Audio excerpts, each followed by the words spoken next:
We're going to leave this programming now to take you to the third annual Women's March in Washington, D.C. The first was held back in 2017 after the inauguration of President Trump.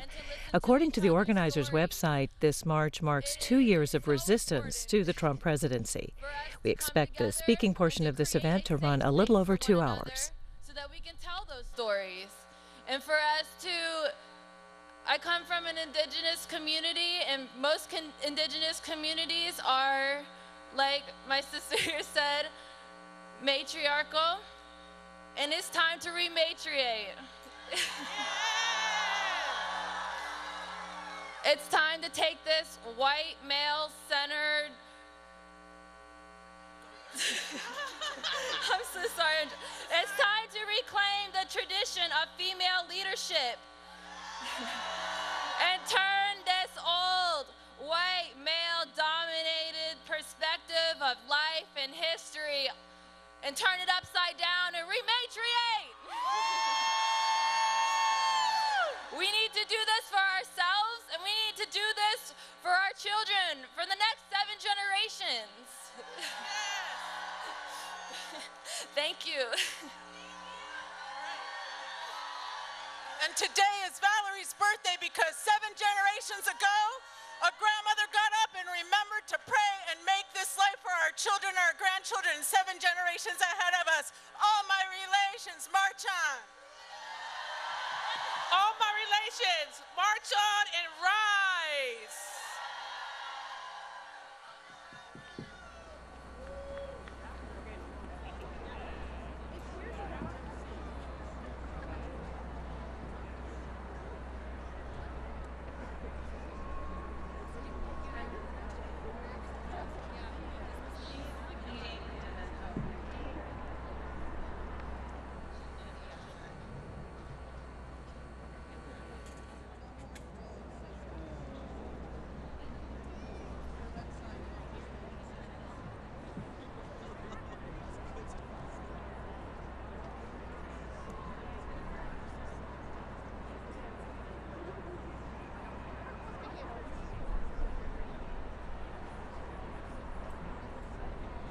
Beautiful relatives. My name is Sarah Eagleheart. I'm Oglala Lakota, and I'm the CEO of Native Americans in Philanthropy. 2 years ago, our communities, our Indigenous communities, came to the Women's March under Indigenous Women Rise. And we were so excited because 1,000 women, Indigenous women, traveled to Washington, D.C. to share their voice. And our sisters at the Women's March heard us. Linda, Carmen, and Tamika heard our voice.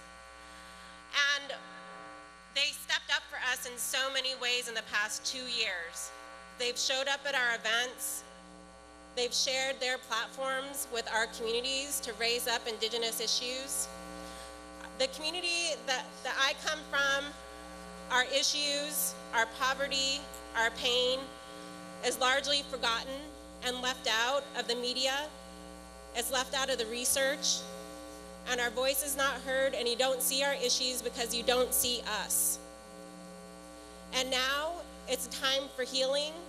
It's time for truth. And we also want to uplift the issues that our women are going through with the missing, murdered Indigenous women epidemic. And so today we're going to share a song that came from our First Nations sisters in Canada, the Women Warrior Song. 2 years ago, we sang this song from the very beginning of the march to the very end. And the Indigenous peoples were the first there to pray, and we were the first to close the march, walking across the finish line. This song is offered as a prayer song. Wopila.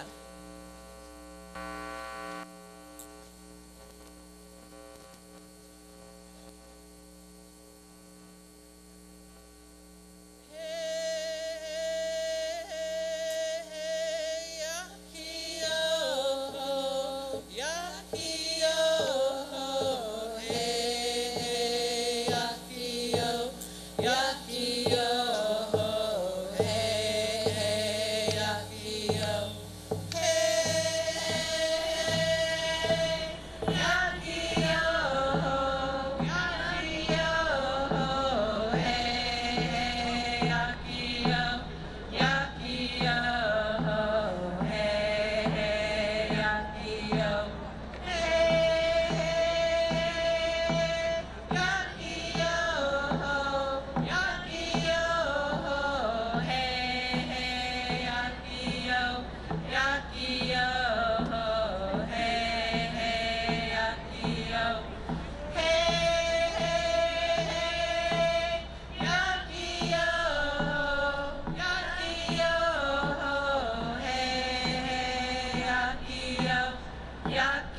beautiful.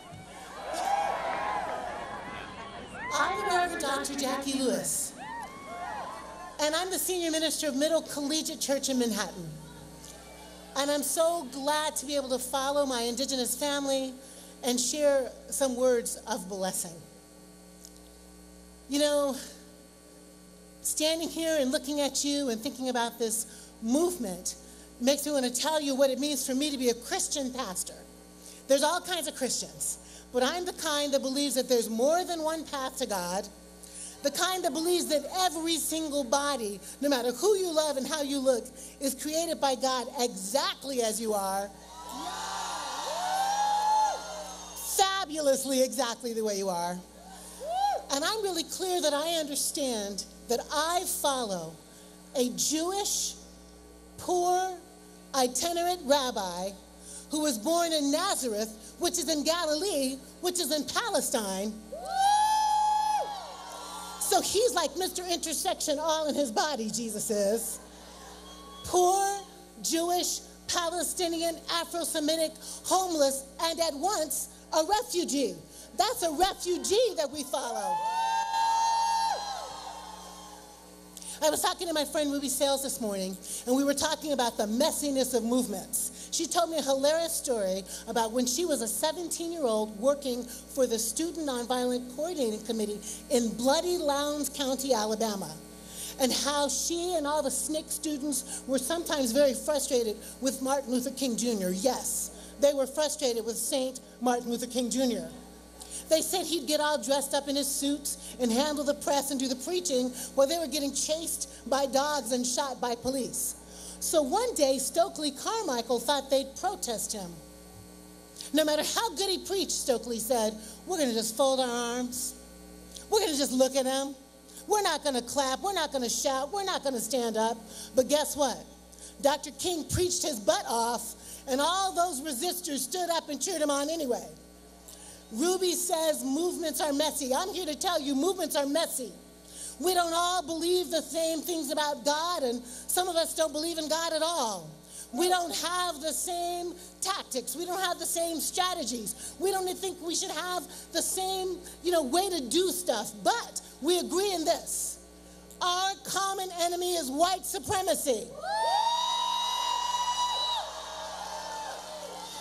Our common enemy is transphobia. Our common enemy is sexism. And our common enemy is greed. Movements are messy, but we're going to have to move together. And because it's a mess, we need to take these things with us. 1, patience. 2, forgiveness. 3, resilience. 4, humility. And 5, a stubborn commitment to look at our neighbor and understand that they are badasses. To see them as an extension of ourselves. So, honey, I'm blessing us today to stay in this messy movement together. Woo! Shabbat Shalom, DC. Let's try that one more time. Shabbat Shalom. My name is Abby Stein. I am a Jewish transgender queer woman and an ordained rabbi. I am here today with my Jewish family, with my LGBTQ and transgender family. Together we are screaming that we are here with every part of who we are, with every identity of who we are. I want to share with you all a quick piece that relates to this week's part of the Bible, of the Torah, that we are teaching in our synagogues this week. In our tradition, leaving Egypt wasn't an historical event alone. In our tradition, leaving Egypt was an existential and generational event. B'chol dor v'dor chayav adam le'ot et atzma ke'elohi yatzah mimitzrayim. in every generation, every individual sees themselves as they themselves have gone out of Egypt, have gone out of their narrow places. Every time, every generation, and every place, when we let go of a narrow place, when we let go of what divides us, it is what unifies us. It is what brings us together. I want to try one thing with you all. I'm going to mention something that we all have to let go. Repeat after me with "let it out." Can we do that? Okay. Anti-Semitism, let it out. Transphobia, homophobia, racism, Islamophobia, xenophobia, ableism. I want to ask you all one thing. A lot of people out there, a lot of people on the media are trying to divide us. What brings us together is not the fact that we are all the same. What brings us together is our differences. Today and every day, we are letting go. We are leaving the narrow space, the narrow mind that is telling us that we can only be with people who agree with everything with us. We can be with every individual because of what brings us together and because of our differences. Shabbat Shalom. Good afternoon, everybody. Hello. Assalamu alaikum wa rahmatullahi wa barakatuh. I greet you all with the greetings of peace and blessings. My name is Rimaz Abdel Gadir, and I am a proud Sudanese Muslim American. A local community organizer and activist with Engage USA, and an aunt to 5 beautiful black little Muslim girls. I look out and I'm so inspired by the beautiful faces that look at me. The faces of my sisters and the faces of my brothers, the faces of my family. In humanity, uplifting each other today. When we uplift one of us, we uplift all of us. When we save one of us, we save all of us. The Prophet of God, Muhammad, peace be upon him, said, when you kill one innocent man, it's as if you've killed all of humanity. Woo! And when you save one life, it's as if you've saved all of humanity. Woo! My message today is for all of us to save one another, to stand with one another in times of hardship, adversity, trials, to look at one another and humanize each other. I stand before you speaking on behalf of the American Muslim community, but I also speak to you on behalf of my story. One day when I was in college organizing, someone looked at me at the end of the day and decided to take my life. He almost ran me over with his car, and as he attempted to take my life, he said, "This isn't Iraq, bitch." And that is what has woken my activism. I turned to my faith so that I could heal from that trauma. So we, the Muslim community today, are here marching for equality and freedom. We are here today marching for the safety of our Muslim children that are being bullied in schools. We are here today marching for the end of injustices across the world. Here in the heart of our nation, Washington, D.C., the glue to all of our borders and where our families come from. We are here marching alongside all those who are protesting oppressive governments locally and globally. The governments like my home country of Sudan. Right now there's a protest happening because the president has reigned power for over 30 years. Peaceful protesters are walking down the street and are being shot at. So I urge you to go home and see what is happening globally as well. because an injustice anywhere is a threat to justice everywhere. We are marching against unjust policies and laws that leave the marginalized perpetually disadvantaged. We are marching as Muslim women and are visible today because we believe that our faith motivates our activism. Allah subhanahu wa ta'ala, God, forbids what's evil and enjoys what's good. Islam, our faith, tells us that when we encounter an injustice, to change it with our action. And if we cannot change it with our action, then to change it with our voice. Speak even if your voice quivers. And if you cannot change it with your voice, then you hate it with your heart. Woo! I stand before you today to say that our faith as Muslims is not what you hear about in the media. Our faith is a faith that speaks of surrender and peace, salam. Our faith is salam. Islam is a faith of peace and justice. Islam preaches that if you save, like I said, one human being, you've saved all of humanity. Some politicians can only succeed in demonizing minorities if we allow them to. We cannot allow these politicians and policies to turn us against each other and use fear-mongering skills of hate to divide us. This is what undermines our principles of justice, freedom, and liberty. I just want to share one ayah from the Quran, a verse, and it says, "O mankind, indeed, we have created you from male and female and made you peoples and tribes so that you may know one another. Indeed, the most noble of you in the sight of Allah is the most righteous of you. Indeed, Allah is knowing and acquainted." This is what I believe America to be. Thank you. Hard love! Woo!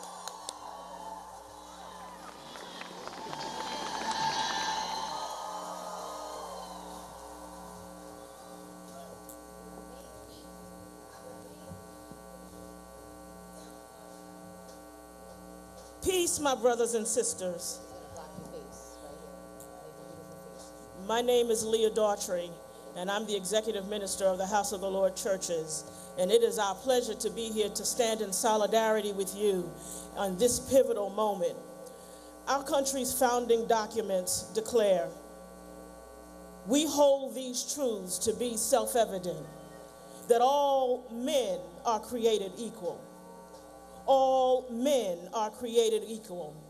For more than 200 years, some of us for more than 400 years, we have worked, fought, scrapped, climbed to make that declaration include all of us.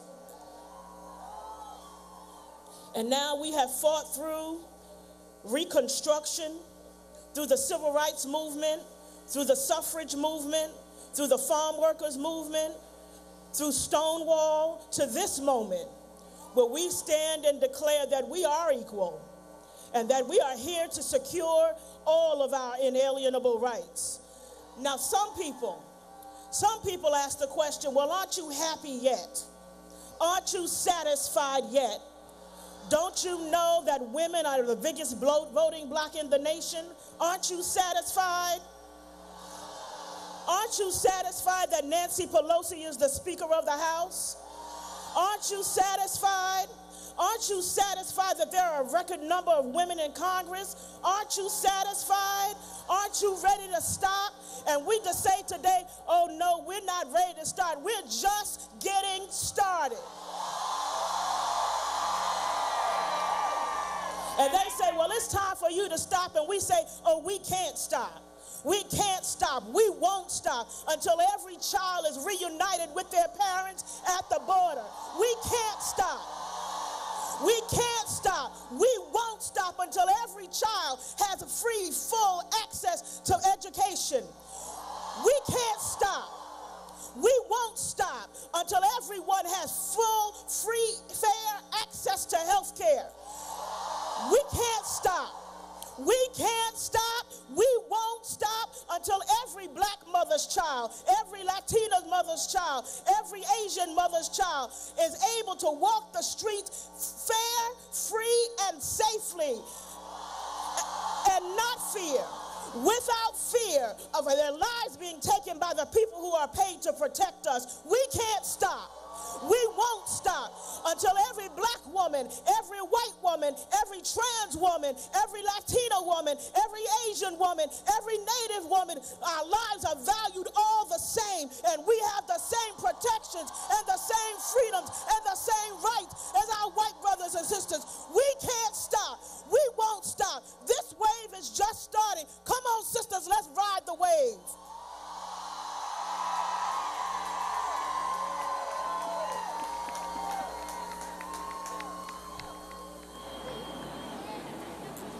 All right, I'm Melanie Campbell with the Black Women's Roundtable, the National Coalition. Cora Masters Berry on the steering committee and the former First Lady of the District of Columbia. So are you ready for the wave? Where's the women's wave? Where are America's people today? We're right here. So, and I want to first stop and thank the leaders of the Women's March and all of the people who are part of the Women's March all over America. We as black women, you see this t-shirt, Power to Sister Vote.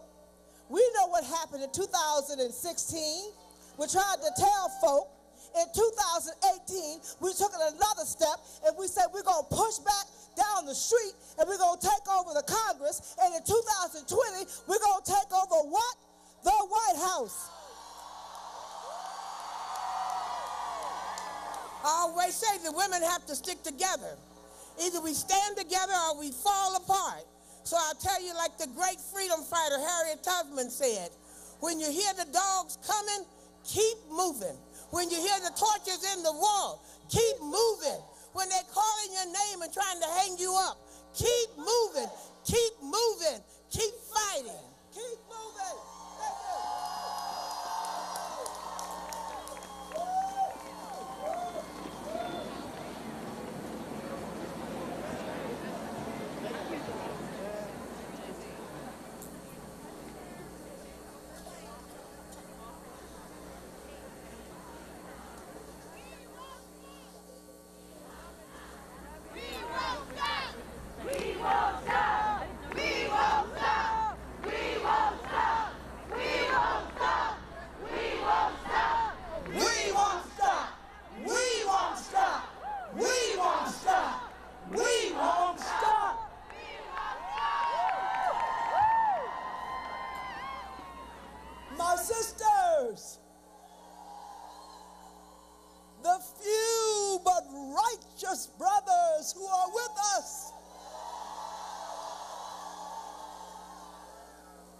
Siblings, all my relations.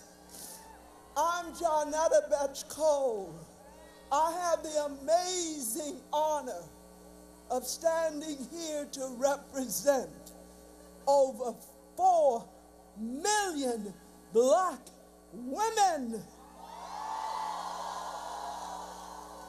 members of the National Council of Negro Women.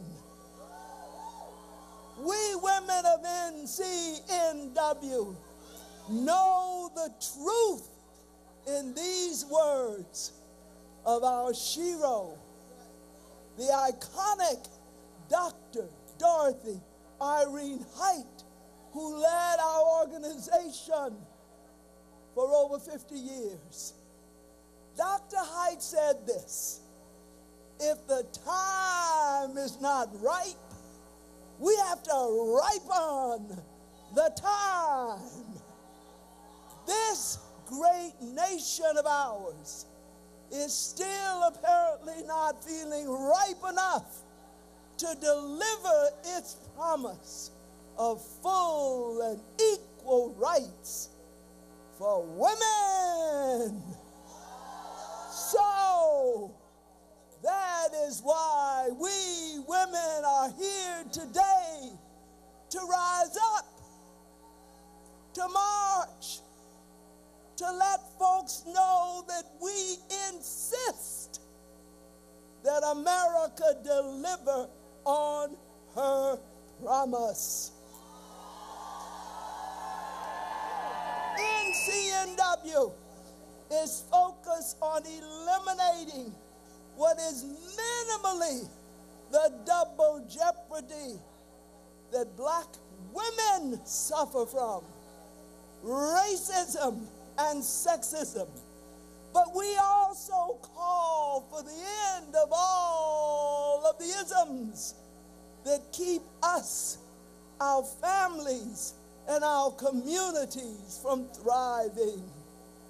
We must ripen the time for the end of any and all systems of inequality.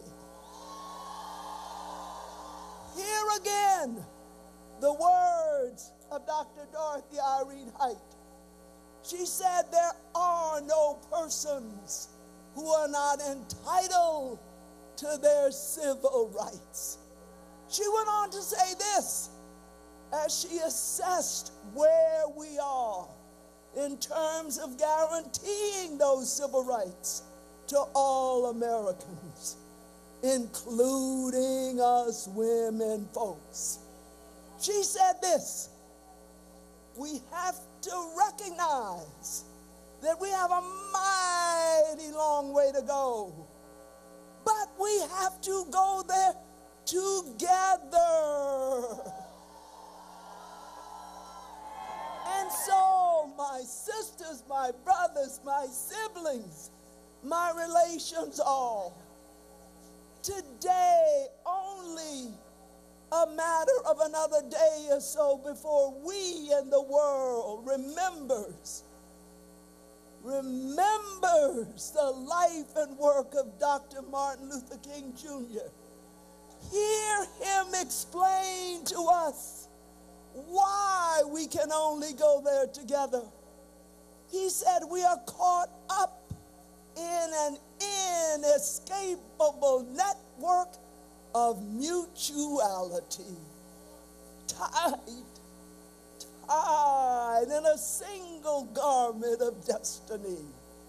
Whatever affects one of us directly affects all of us.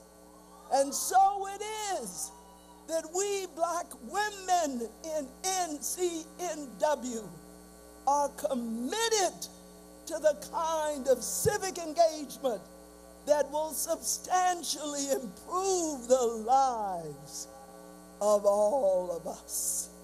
And we stand in solidarity with our sisters of all hues, with our sisters of all backgrounds, with our sisters of all conditions.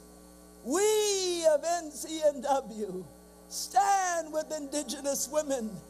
We stand with poor women. We stand with immigrant women. When we can, we stand with disabled women, with Jewish women, Muslim women, Latino women, Asian and Pacific Islander women. We at NCNW stand with lesbian, bisexual, and trans women. We stand with old and young women.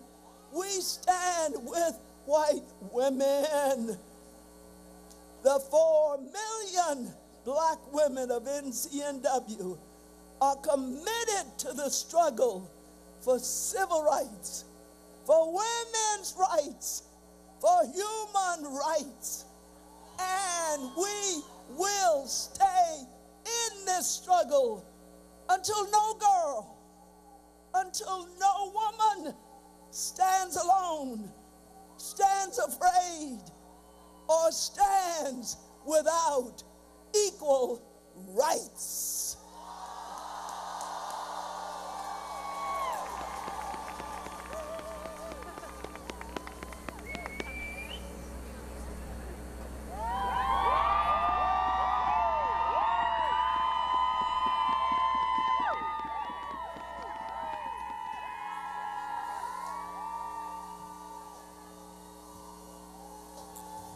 We are here as Jews and as Jewish women of color marching.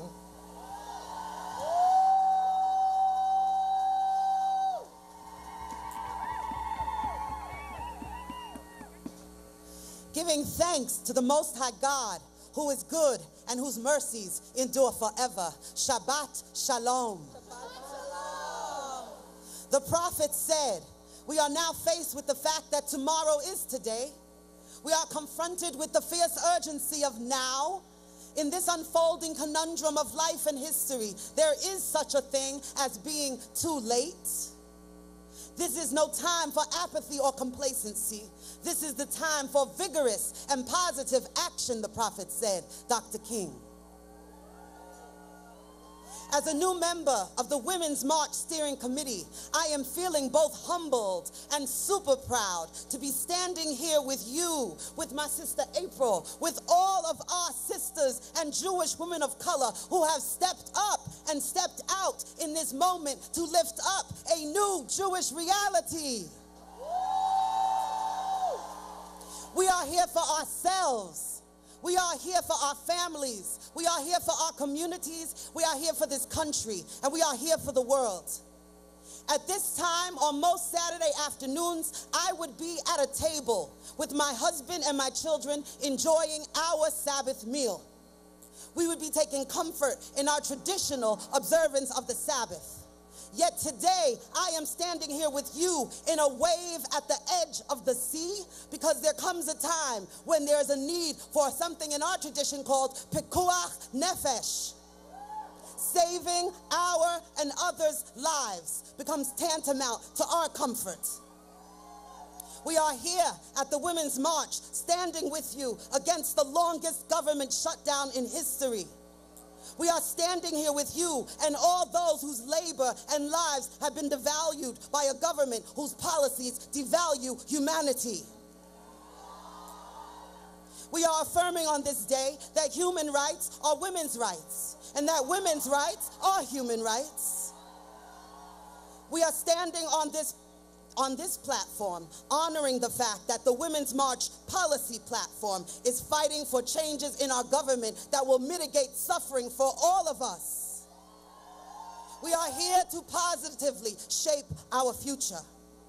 We are standing with women who are involved in the criminal injustice system. We are standing with refugees and immigrants due to wars. We're standing with women from the Caribbean. We are standing with women from Africa. We are standing with those who have been subjugated by xenophobic laws and economic exploitation. We are standing with indigenous women. We are lifting up hashtag MMIW, our need for environmental justice, our need for reproductive justice, our need for gender justice, our need to stand tall and clear as women of color and as Jews.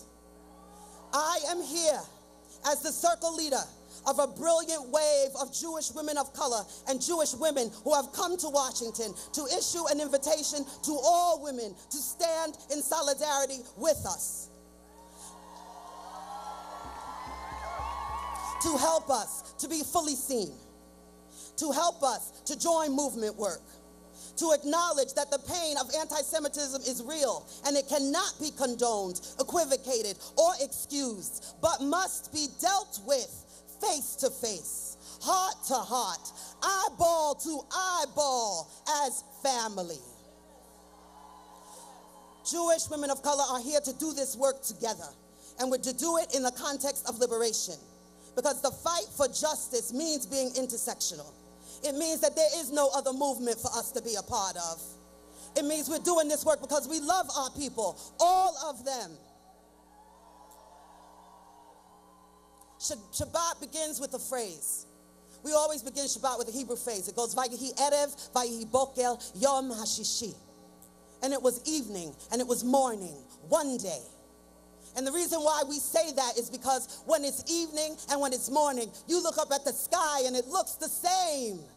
You don't know if it's getting dark or you don't know if it's getting light. You don't know if it's a womb. You don't know if it's a tomb. You don't know. But is it in that unknown that we as Jewish women of color will jump in? We will jump into the unknown and declare a new reality that draws forth liberation.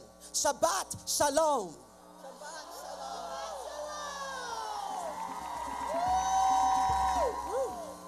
Isn't my sister Yavila brilliant? Woo. So much brilliance today. Shabbat Shalom and good afternoon, my beautiful people. I am here, as Yvila mentioned, standing alongside 75 other inspired Jewish women of color and a whole contingent of Jews who are present here today. I see you. What a joy it is to be here today and an honor to be a member of the new steering committee of the Women's March. My name is April Baskin. I work as a public speaker, activist, and diversity, equity, and inclusion consultant who supports people in working more effectively across lines of difference. As a proud, multiracial Jewish woman of color with Black, Jewish, and Indigenous Native American heritage, I come to this work honestly. I carry many communities with me today and every day in my life and work. I stand on the shoulders of giants like my dear sisters and friendtors, Yvila and Shahana, and many others on this stage and around the country. I come mostly with a message of hope and joy today, but I also want to be honest in acknowledging that for many of us, the past year has been filled with a lot of heartache, pain, and quite frankly, exhaustion. And I want to be specific here in terms of who I'm talking with. I'm speaking to everyone here today for whom this march matters. I'm speaking to the people who couldn't be here for medical reasons who are home, and for the people who were afraid for some reason and will watch this on the live stream later or watch the feedback later on YouTube. This march is for you. Just in case you are questioning, give yourself the time you need to heal, but we are here ready to walk alongside you on this path. So please join us. So many of us, especially women and allies from communities targeted by oppression, are deeply homesick for a place we have never been to yet, never experienced, for a world of justice and equity, truly, that has not yet come into being. That world is ours to create and claim. It's not only okay, but necessary to demand more than just breathing just a little and calling it life. Now is the time to ensure that we transmute our collective longing and yearning into powerful, sustained collective action on this day and in the months and years ahead. But when we are exhausted and scared, as many of us are, and for good reason, how could we possibly do that? My desire, my invitation for each of us is to remember and rekindle a sense of hope. Remember that? We've had a lot of hope before, y'all. We can have it again. I believe our actions and leadership are most powerful when we are truly able to envision a positive future in which all of us are not only free from injustice, but experience the joys of justice and kinship. All right, I'm going to get a little personal, y'all. One of my go-tos for rekindling hope in what is possible is engaging in the sacred feminine practices of ritual and song. So on this day, I want to share a few brief lines of a song I learned in Jewish summer camp. Woo woo! By legendary musician, Jewish feminist, and leader Debbie Friedman. May she rest in peace. For those of you who know it, feel free to sing along. You'll recognize the passage possibly from the Holy Book. I sing, I can't sing, y'all, so tolerate me here. We'll help you out. Thank you. And the old shall dream dreams, and the youth shall see visions, and our hope shall rise up to the sky. We must live for today, we must build for tomorrow. Give us time, give us strength, give us love.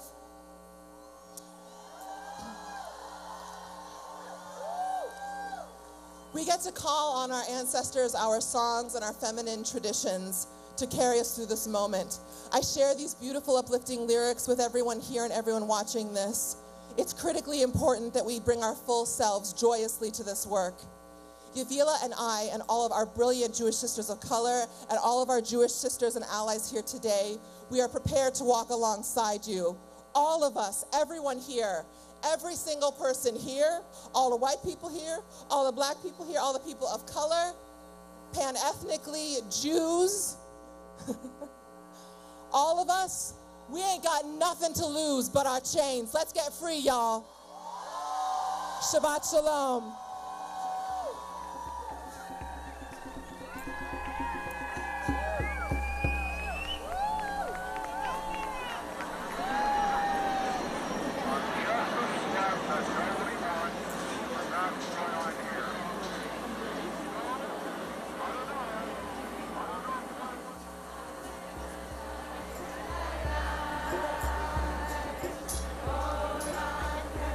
What's up, beautiful people? I say, what's up, beautiful people? What's up, beautiful people? A mí me gusta darle gracias a mi poder superior por darme la oportunidad de estar aquí con ustedes. También quiero honrar la tierra en la cual estamos aquí hoy en día. Y también quiero pedir permiso a la gente de esta tierra que me permita decir unas palabras en su tierra. I know that it was hard a little bit for you to understand, but I just honor my higher power and the people from this land. And I also ask the people from this land to allow me to say a few words in their land. My name is Bambi Salcedo, and I am the president and the CEO of the Trans-Latino Coalition. We are a national advocacy organization that also provides support services and sustenance for the transgender community in Los Angeles. Today is a historical day, not just for me, but for many trans women. Today, trans women get to be visible to the whole world. We get to raise our voice and proudly say that trans women are women, period. No one, nobody, not the government, not individuals, companies, or institutions get to dictate who we are as individuals, as a community, and as a movement. We will define ourselves. I want to take a moment to acknowledge our ancestors. Trans women have led and have been part of many different movements throughout history. But our contributions and the value that we bring have been erased from these movements. We are here reclaiming our space, not only today, but for many years and many movements to come. Despite centuries of attempts to erase our existence, we are here. We have been here, and we will continue to be here. Trans, intersex, and gender nonconforming lives are not disposable. No one can claim to fight for social justice when they are excluded, degrade, criminalize, or contribute to the continuous institutional violence that we experience, particularly trans women of color.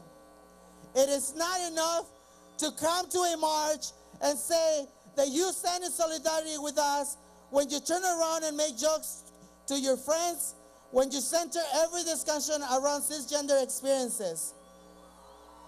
Or even when you talk shit about me simply because I am a woman with a penis. My truth is that I am a woman and I belong here. Feminist is not just for cisgender women.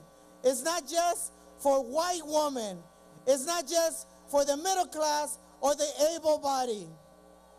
Feminist is for all of us. I thank the Women's March for honoring that.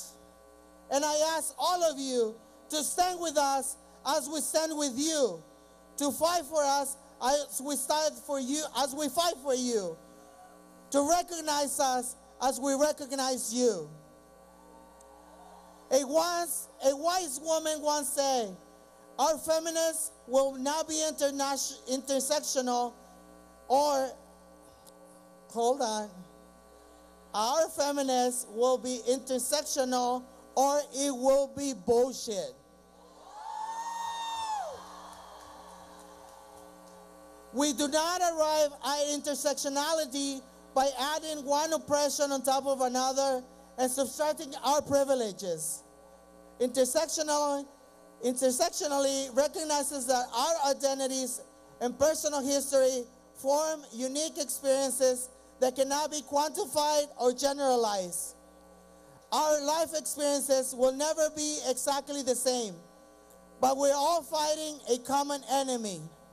Misogyny, transphobia, white supremacy, homophobia, ableism, all of these bigotries come from the same violent ideology that sees us as less than. None of us are less than anyone, and together we can be so much better. I am asking you to really look at your heart and think about what you stand for. I believe that if you're here in this space, if you march with us, it is because you stand with trans women too, because we are women. Now, I want to hear you say with me, trans women are women. Trans women are women. Trans women are women.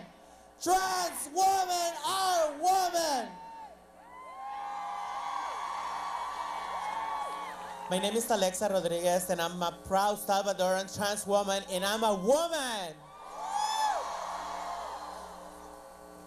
Nutuke Shemeyule Manabusen Tapepechul, Nahane Siwat. Good evening, my name is Shemita Pepechul, and I am a woman! Hi, my name is Deirdre Martin, and I'm a trans woman. My name is Maria Roman, and don't get it twisted, I am a woman.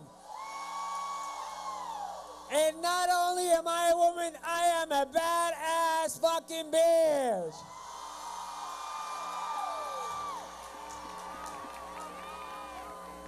Trans, intersex, and gender non-conforming people are not going anywhere. In fact, we're just coming into our power. So if you do not stand with us, then get out of the way and consider the space reclaimed. Thank you.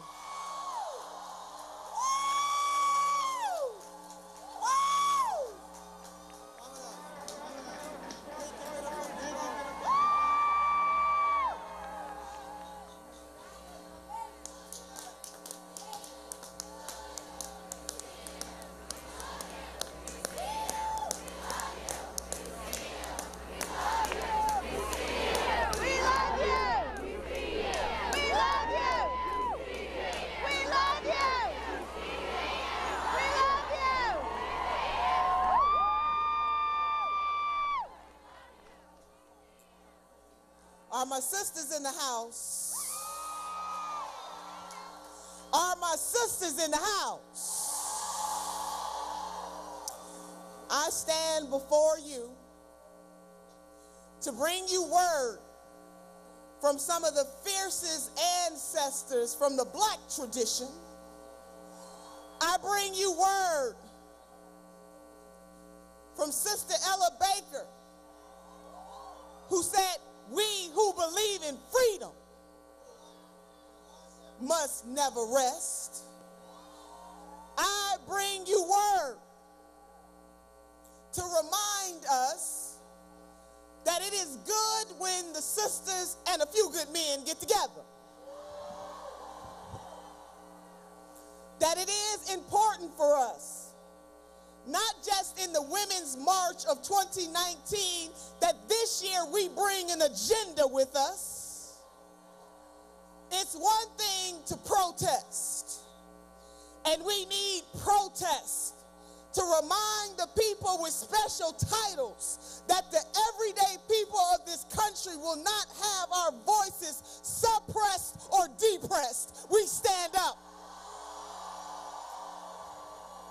We bring the protest, not just to the White House or the halls of Congress. The State of the Union matters, but the state of the streets matter more.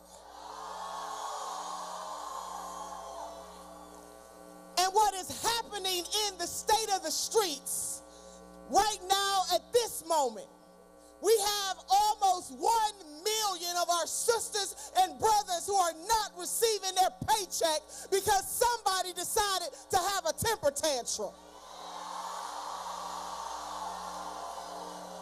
The state of the streets says that folks with fancy titles ought to understand that folks need to eat every day, pay their mortgage every day, get their medicine every day, and live every day. And I submit to the folks who are blessed enough to walk the halls of Congress because we gave them the power through our vote that they all need to be in a room and never come out until the government reopens. The state of the streets says that it is immoral and unconscionable that in the United States of America that anyone would suffer by not having clean water, clean food, and clean air. Hello, Flint, Michigan. Hello, Toledo, Ohio. Hello, Ames, Iowa. Sisters, to you most importantly, we need more of the feminine spirit in this thing. And everybody that looks like us might not roll like us, but we need more of the feminine spirit. And the feminine spirit stands up for humanity in a badass way. Can I get an amen? Sisters, we're not going to play around with this. Things are hard. Folks are suffering. But I believe in a transcendence that is greater than any one man. I believe in a transcendence that's bigger than any one moment. And if you don't believe me, I want you to think about the history of revolution in this country. And this is what this is about, revolution, baby. We are not going to build on the old. We are going to build on the new. This is about revolution. And as we as a nation wrap our minds around the fact that there are far too many people with titles who don't give a damn about the people, if we wrap our minds around the fact that titles are good, they get your phone calls returned. They get you in the room. Titles are good, but purpose is better. And we need more purpose-driven people. And that is why the citizen leaders of this nation, women and a few good men like you who are here today, we are the voice of consciousness. But we can't just talk about it, sisters. We got to be about it. And that's 365, 7 days a week. That is how we rolling. Now, I forgot to introduce myself. I got so hyped up on what I was going to say. My name is Nina Turner. I hail from the great state of Ohio. And I am the president of our revolution. I bring you word from crying mamas. I bring you word from families who are suffering every single day just to make ends meet. I bring you word, sisters, that the feminine spirit is what is needed for humanity. And that spirit is about truth. That spirit is about justice. That spirit is about uplift. So we must protest, but sisters, we must also plan. And the Women's March has an agenda in 2019 of justice for all.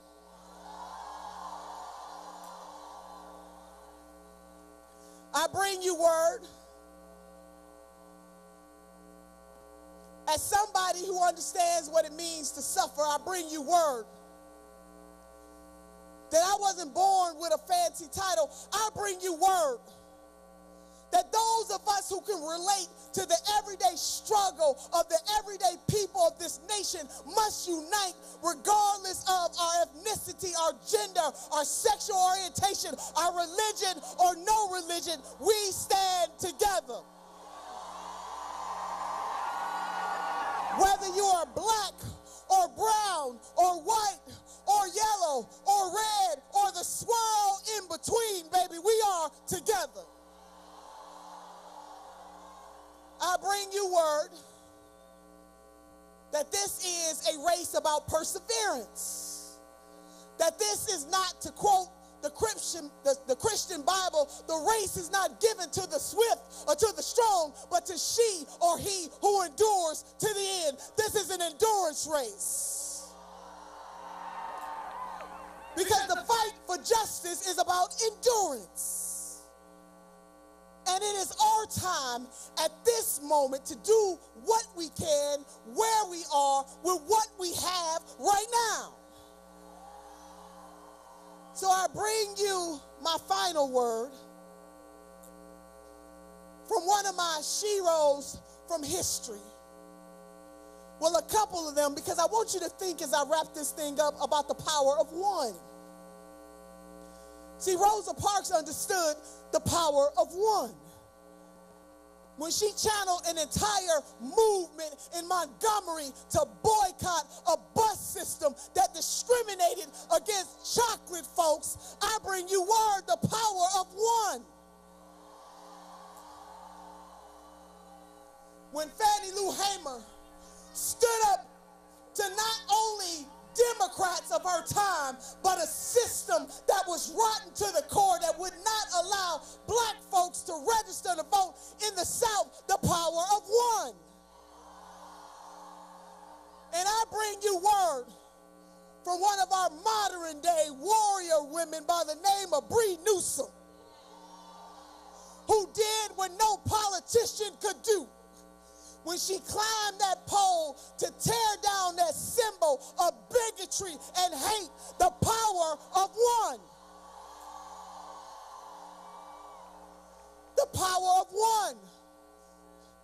And to my sisters, I just want you to know that when we move, the whole world shakes. When fierce women move, the whole world shakes. Because our mission is so high, we can't get over it. And our mission is so low, we can't get under it. And our mission is so wide, we cannot get around it, the power of one. So as I wrap this thing up as a preacher and a politician, from the black church tradition, I bring you word from Sister Harriet Tubman. And I want you to wrap your mind around this, because this is deep. And I want my sisters out there, no matter what you identify culturally or ethnically or sexually, I want you to understand that I am an angry ass black woman.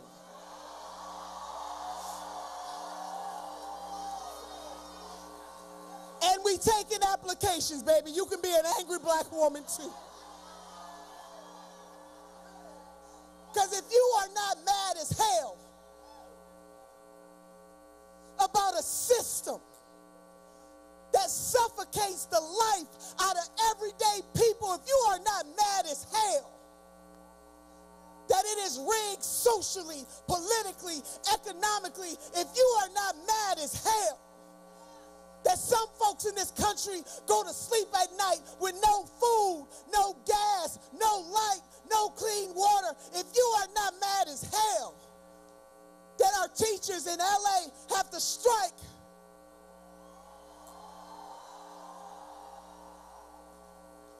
if you are not mad as hell about injustice, then something is wrong with you. Oh no, I am an angry black woman. So I bring my final word, sisters. And I do hope we leave this place more energized to do the work. Because it's good that the family has come together, but what are we going to do for the causes of justice in our communities when we leave here? That is what the Women's March is all about. We have an agenda. We have an agenda. And we must plan our work and work our plan. But in the words of Sister Harriet Tubman, who sacrificed everything that she had, she could have just been very comfortable about her own freedom, but she was convicted in her heart. And she heard the call of God to go back and not only save her relatives, but she saved some other folks' relatives. What are you going to do to save somebody else? And she went back time and time again to save folks and never lost one passenger. What are you going to do for the cause? And not only was she the ultimate conductor on the Underground Railroad, she was a spy for the Union Army in a way that only a black woman could spy for freedom, for justice. What are we going to do for the cause? And nobody is asking you in this time to lay down your life, but we have to get comfortable with being uncomfortable. That's what the Women's March is all about. So I want you to take Sister Harriet Tubman's words with you, and she said these words: if you hear the dogs barking, keep going. If you see the torches in the woods, keep going. If they're shouting after you, don't ever stop, keep going. And if you want a taste of freedom, keep going. In the 21st century, Women's March, if you want health care for all, we will. If you want a system that believes that women should have their whole damn dollar, we will. And if you believe that black women should have their agency of voice without being torn down and talked about, we will. And if you believe that equality and justice really is for everybody and not just somebody, we must. And if you believe that we must change a system of injustice in this country, we must. And if you believe that every child, regardless of their parents' zip code, deserves a high quality education, we must. And if you believe in freedom and justice in our time, you must. You must. You must. God bless you.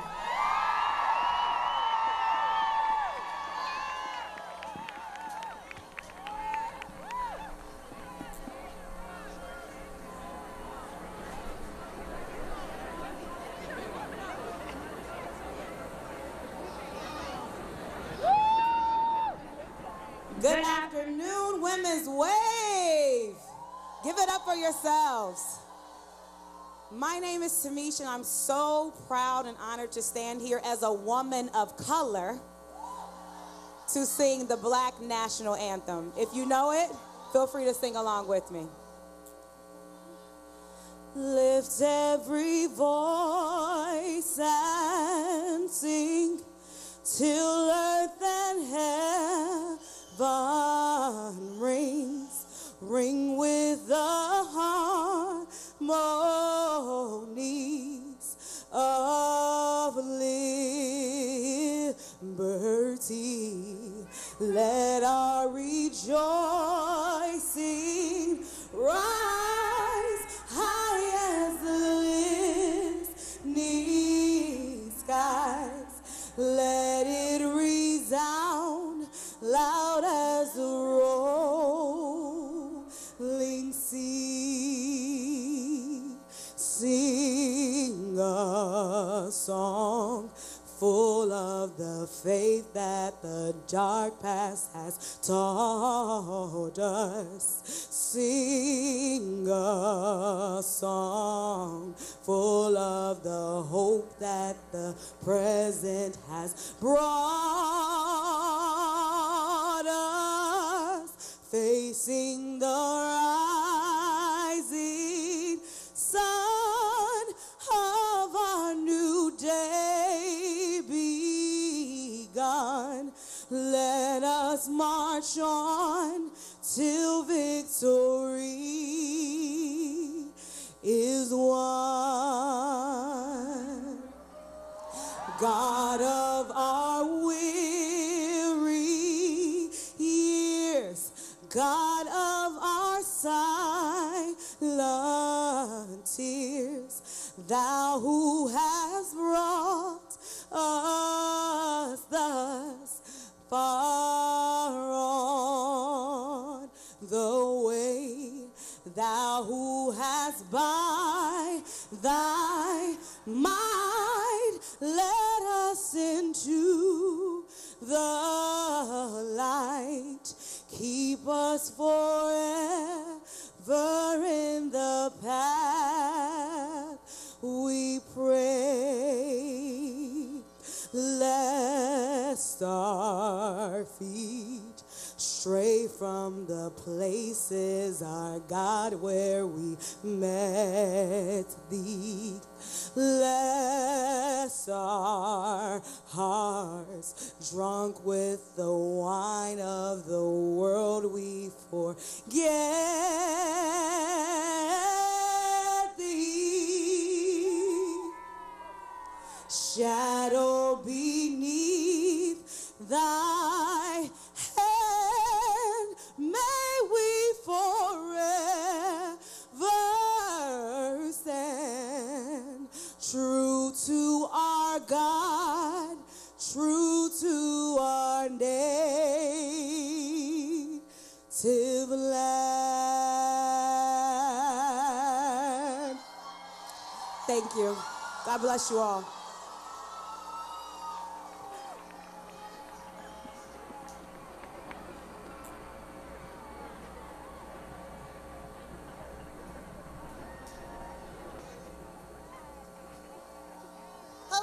Washington! My name is Bob Bland, and I'm the co-president of Women's March. And on January 21st, 2017, 2 years ago, we stood here to say not just that women's rights are human rights, but that women of color must be centered in an inclusive feminist movement for us to make any change at all. And you know what? I bring my children on stage with me today to remind us that there's been a lot of growth over the last 2 years.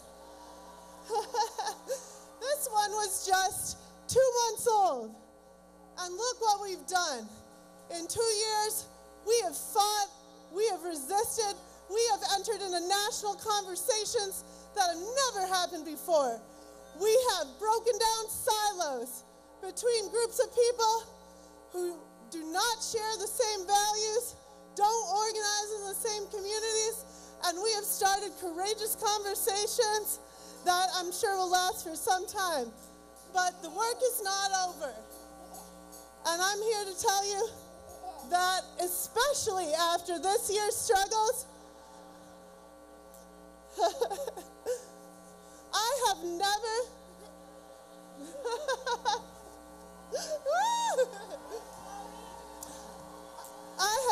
been more proud to bring my family with me on this journey, and y'all, and I have never been more proud to be led by women of color. The thing that we got to do over these next few years, and this is very important because that women's wave, it is absolutely rising. And like I said in the first, okay. Like I said in the first Women's March, this is just the beginning. And it's truly just the beginning because We just 2 months ago voted in the most diverse, women-centered Congress in history. And when I say we, I mean literally every single one of us in this audience and around the world, because we're not just marching here in Washington, D.C. We have over 300 marches across the nation today. So I know that there's people who would very much like to see our movement shredded and put asunder, but you got to think about these little ones. You got to think about Penny and Chloe and your little one and the daughters that will come after our granddaughters. And we got to think about what type of world we want to create for them, and we've got to recommit today to struggling together, to learning from one another, to reading and listening to the history, not from the people who did the oppressing, but from the people who were oppressed. That is our true history. We are standing on indigenous land, and I am wearing red today because I stand in solidarity with indigenous people and recognize their claim to this land. Until we acknowledge the genocide of their people, the slavery of Africans, until we acknowledge the way that that oppression still continues today, it never really stopped. And at that point, when we learn our real history, that is the point when we can be a part of the solution, no matter what the color of our skin. And I have a special message today for my white sisters. I want you to know that I am right here with you learning these things for the very first time. If you don't know, I've only been doing this work, just like many of you out there, for 2 years, not 20 years. For 2 years, not since the moment I was born, like so many of the people you've heard on stage today. And I am committed to continue to doing that learning and to uplifting their voices. Will you join me? Okay, I'm going to hold you to that. So with that, I am so very proud to introduce Tamika Mallory, Carmen Perez, and Linda Sarsour, because they are my leaders, and they are the leaders we've all been looking for.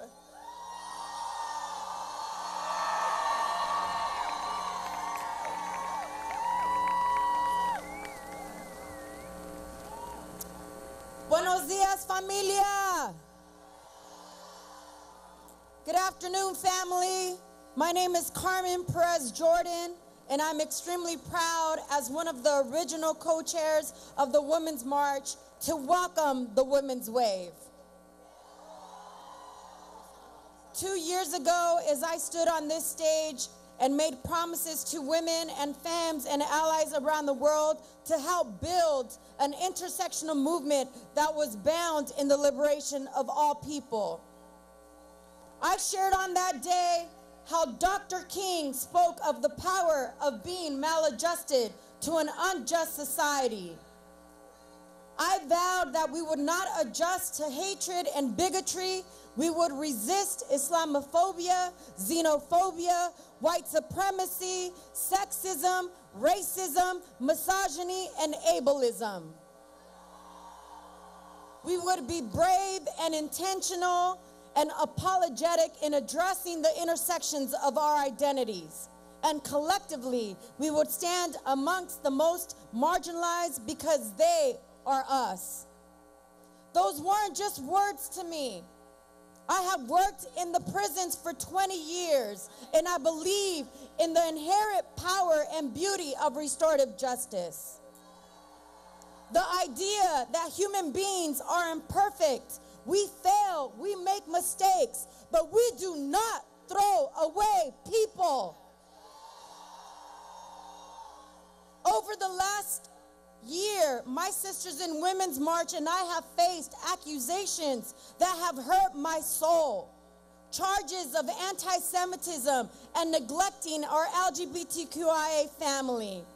And I want to be unequivocal in affirming that Women's March and I and my sisters condemn anti-Semitism and homophobia and transphobia in all forms. There is no excuse of bigotry. There is no defense of bigotry. There is no excuse for hate. But if this movement is to grow and prosper, there must be, in times of conflict, an opportunity for truth and reconciliation. Are you committed to that? Yes. And I am with you, sisters and brothers and siblings, because I am committed to both as well. I vow to anyone who doubts their place in the Women's March, you are welcome here. I vow to Jewish women, there is a place at the table for you. I vow that we will work together and harder to fight against ableism and all forms of discrimination. I stand here as a Chicana, Mexican-American woman with indigenous roots in all my different identities, proud of the work we've accomplished together in the Women's March. You all showed up. We elected hundreds of women, and together we will win. Now I stand even more committed to dedicating my life to building the beloved community that Dr. King dreamt of. Are you with me?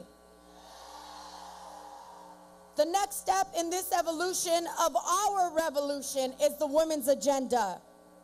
Women's Agenda will give clear marching orders to every grassroots activist in this nation and establish a solid platform on which truly progressive candidates could run and win in 2020. This is our blueprint for action in 2019 and beyond. But I want to leave you with this. I love this country just as much as I love anyone. I love the pastel sunsets in California, the rolling hills in Tennessee, the ungodly buildings of New York, and the country roads of West Virginia. But most of all, I love my people. I love the people that are the fabric that make up this great tapestry that is America. It's the 310 million stories that paint this once black canvas and the tens of millions of stories that came before them. It's in the people where we find our shared values, not in our politics, not through our laws. It's in each other where we find our hope.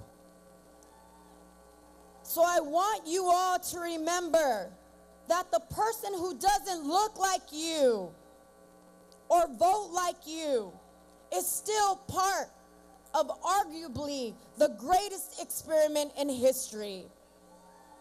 And the only way we leave this place better for our children is to respect one another. Treat your neighbor as you would want to be treated. Listen to each other and find a way to work together on making this country what we all dream that it could be. Thank you. Y que viva la mujer.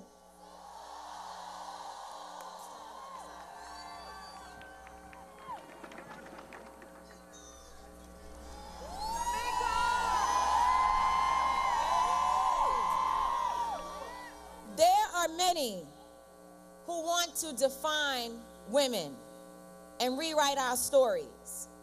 But it is important that we define ourselves for ourselves. I was born in Harlem, in New York City, in the 1980s, when the crack epidemic tore through our communities and destroyed our families. This epidemic was a man-made crisis designed to finish off my community. My mother and father steered our family the best that they could, utilizing the Black freedom movement as our only source of survival. Through my eyes, I have watched friends gunned down. Through my eyes, I have watched families go hungry. Through my eyes, I have watched men leave on vacations behind bars. Very few people who don't look like me, and even some who do look like me, were there. I joined this movement because I believe that for the first time, there is real possibility to protect young girls who look like me. Young girls who are living with my circumstances, not in 1980, but in 2019. In 1851, Sojourner Truth asked the question, "Ain't I a woman?" She was at a women's convention in Akron, Ohio, with, I'm sure, a lot of women who did not look like her. Today, we ask a new question. The new question must be, intersectionality for who? I ask this question as a Black woman who mourns the loss of 7-year-old Jasmine Barnes, who was killed in a gunfight that had nothing to do with her. I ask this question as a Black woman who feels the pain of Judge Glenda Hatchett's daughter-in-law who bled to death after a C-section, because all records indicate that women with the best health insurance still cannot get the proper care in this country. I ask this question because 7-year-old Jakelin Kale died at the border from dehydration. I ask this question on behalf of trans women who are the most targeted and the least protected in our society. And I have to imagine that Kimberly Crenshaw, when she conceived the term and the thought of intersectionality, was thinking about the stories that I have just told. To all my sisters, I see you. To my Muslim sisters, I see you. To my Latina sisters, I see you. To my Asian sisters, I see you. To my disabled sisters, I see you. And to my Jewish sisters, do not let anyone tell you who I am. I see all of you. I see you and I hear your pain. Whether you are a doctor or a sex worker, or one of the 800,000 furloughed workers who have not received their paychecks, I see you. And to my Black sisters, I feel you deep down in my bones and in my soul. And I know that many of you heard a battle cry. You didn't know if I was okay. So you came, and you called, and you text, and you tweeted. Let me tell you and make sure that you understand who I am. No matter what they say, no matter what they write, I will not bend. My back is up straight. I will not bow. I will not break. I am who I am for over 20 years, and no media outlet and no one else will tell you. I'm telling you, I love all people, and no one will define for me who I am. Only I can do that.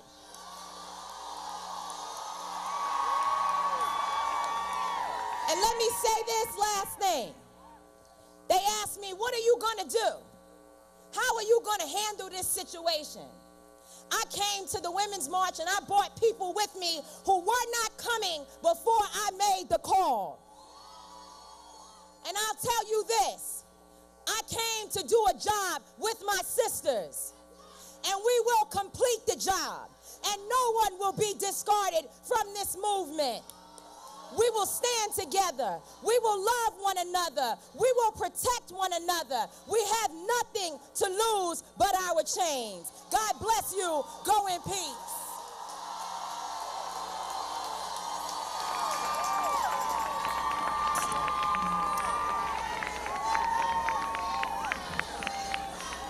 Lord have mercy.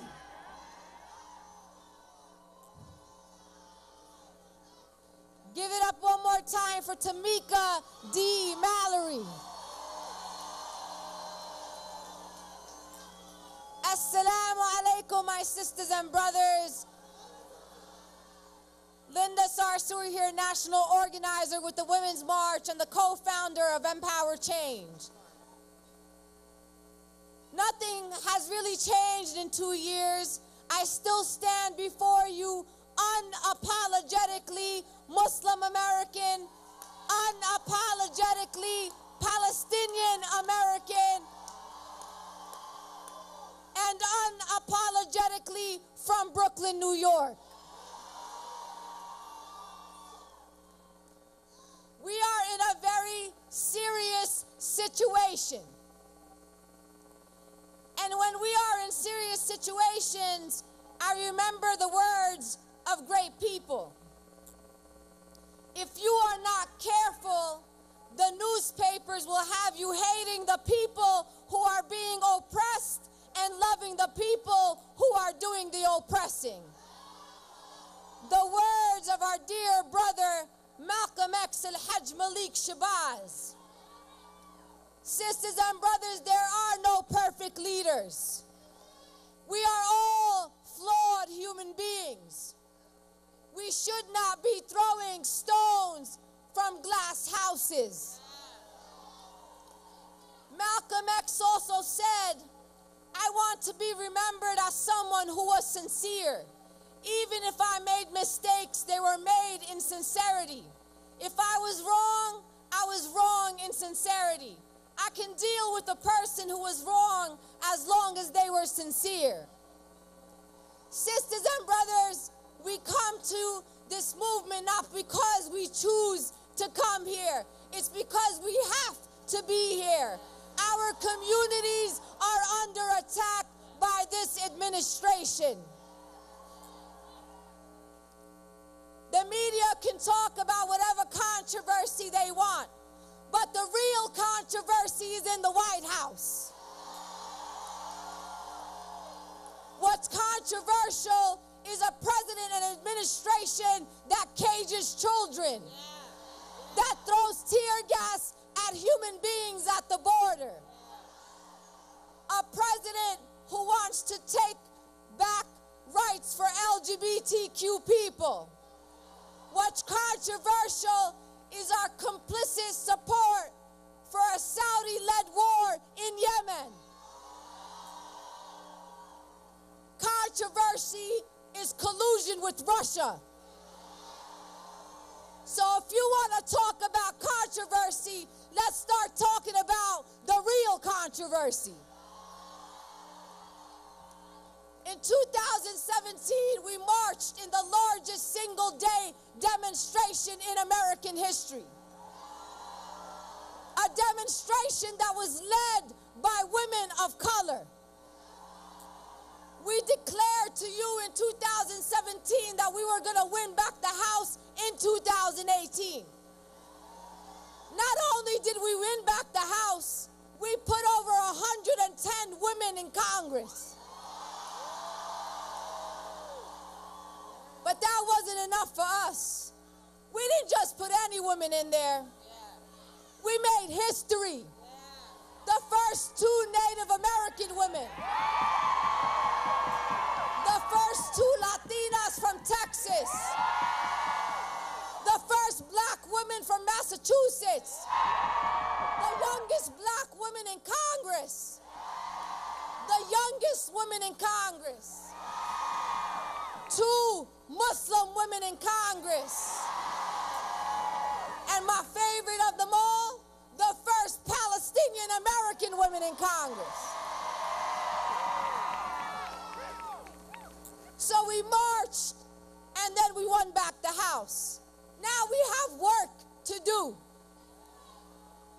We just unveiled a historic document.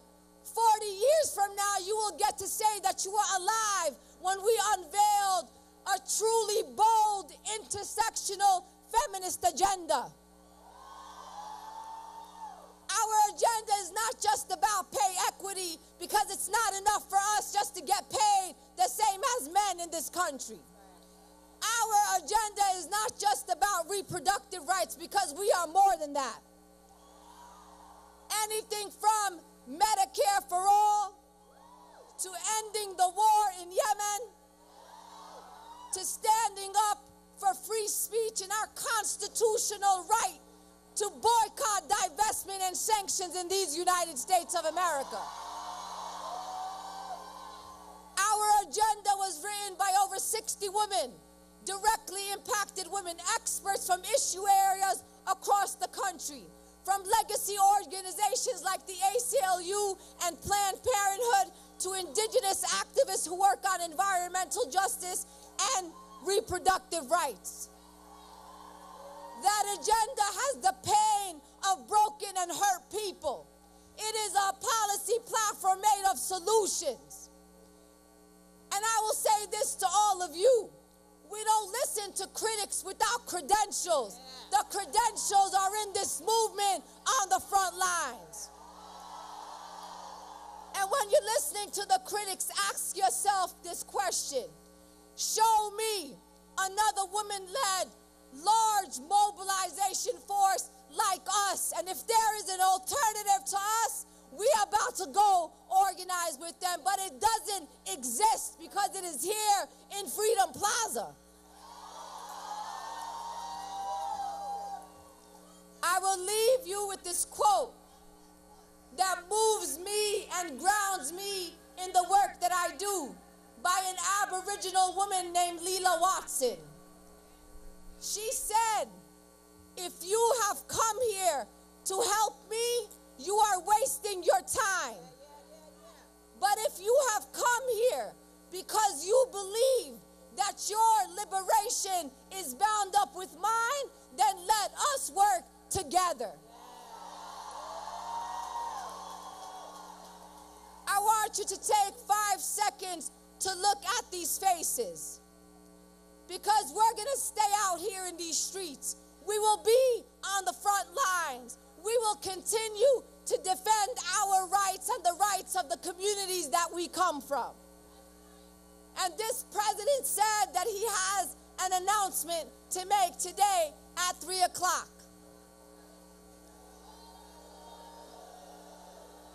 Just to be clear, and we want to declare it from the stage today, he wants to negotiate with us and the American people and with Congress. And I want to tell members of Congress to listen to me very carefully. You will not negotiate on the backs of immigrants, on the backs of people of color.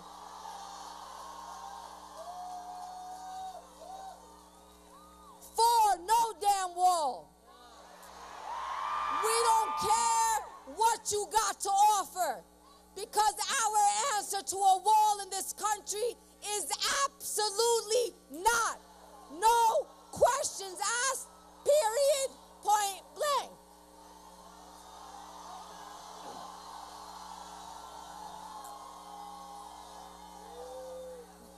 The people united will never be defeated. The people united will never be defeated. The people united will never be defeated.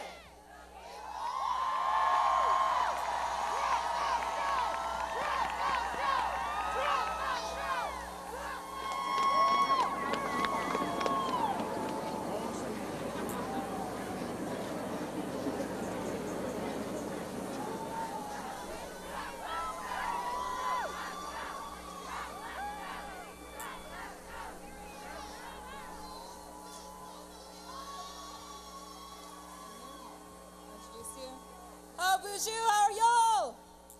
How are you feeling today? Woo! Want to introduce Takata Ironeye. She is a member of the Standing Rock Sioux Reservation. And because our youth must lead, listen to her voice.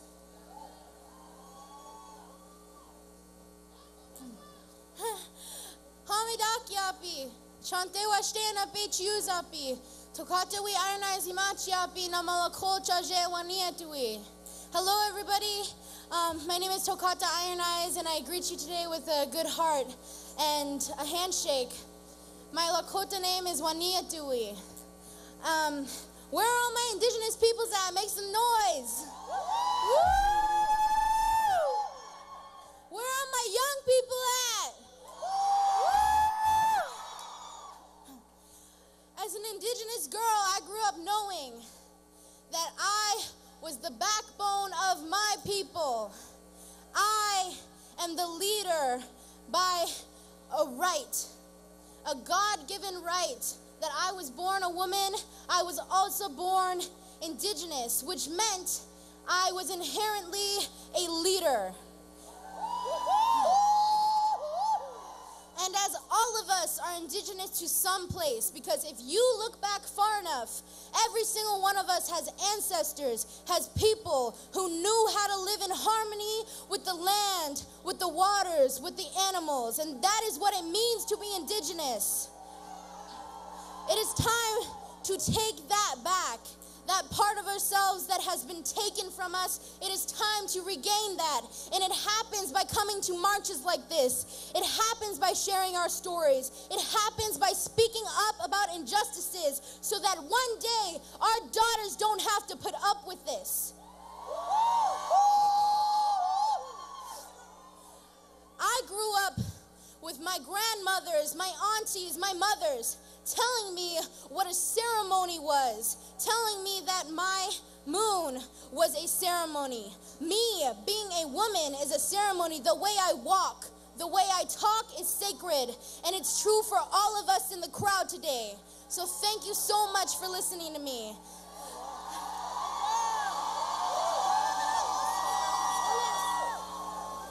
I have one more thing. To all of our indigenous sisters out there and to all of the families who came from the reservations, I want to say thank you to you for coming out, and I'm so sorry because I know that some of you are missing your daughters, missing your family members, and to any young girl who's missing right now, we want you home, we miss you, and it's time to make a change. Bring our sisters home.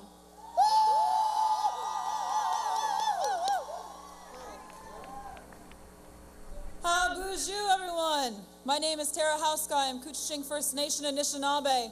I come to you today directly from a frontlines resistance camp where we're fighting Line 3, the largest and most fully funded, fully approved tar sands line in North America. They want to continue to ship their greedy fossil fuels through our sacred territories. When these things happen, when these projects happen, they happen somewhere else, somewhere you don't see. They happen to us. Look at our faces. Remember these faces. These are the original peoples of these lands telling you this is not going to work. We cannot continue to live in the way that we do. We must be sustainable. We must be in harmony with the earth. There is nothing more important to us than the earth. Water is life. Water is life.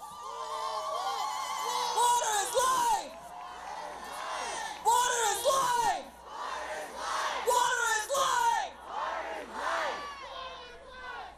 When you think of these things, when you are in these moments, look at your grandchildren's faces, think of their faces. Can you look upon them and say, I did everything I could to give you a better world. I fought my hardest to give you a better world. I fought for the water for millions of people. We are fighting for all of you. We are losing our women and our children when these man camps come in associated with these projects. They come in to build, they come in to take, they rape the earth and they rape our bodies. Remember that we are fighting for you because we love you. And when we stand together, we are strong, we are united, we cannot be defeated. We are strong and united, we cannot be defeated.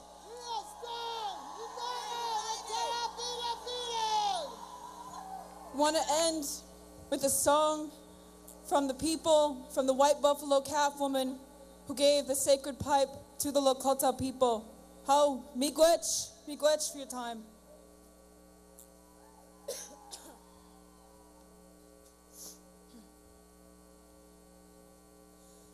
Mia taia mawani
Good afternoon, everyone.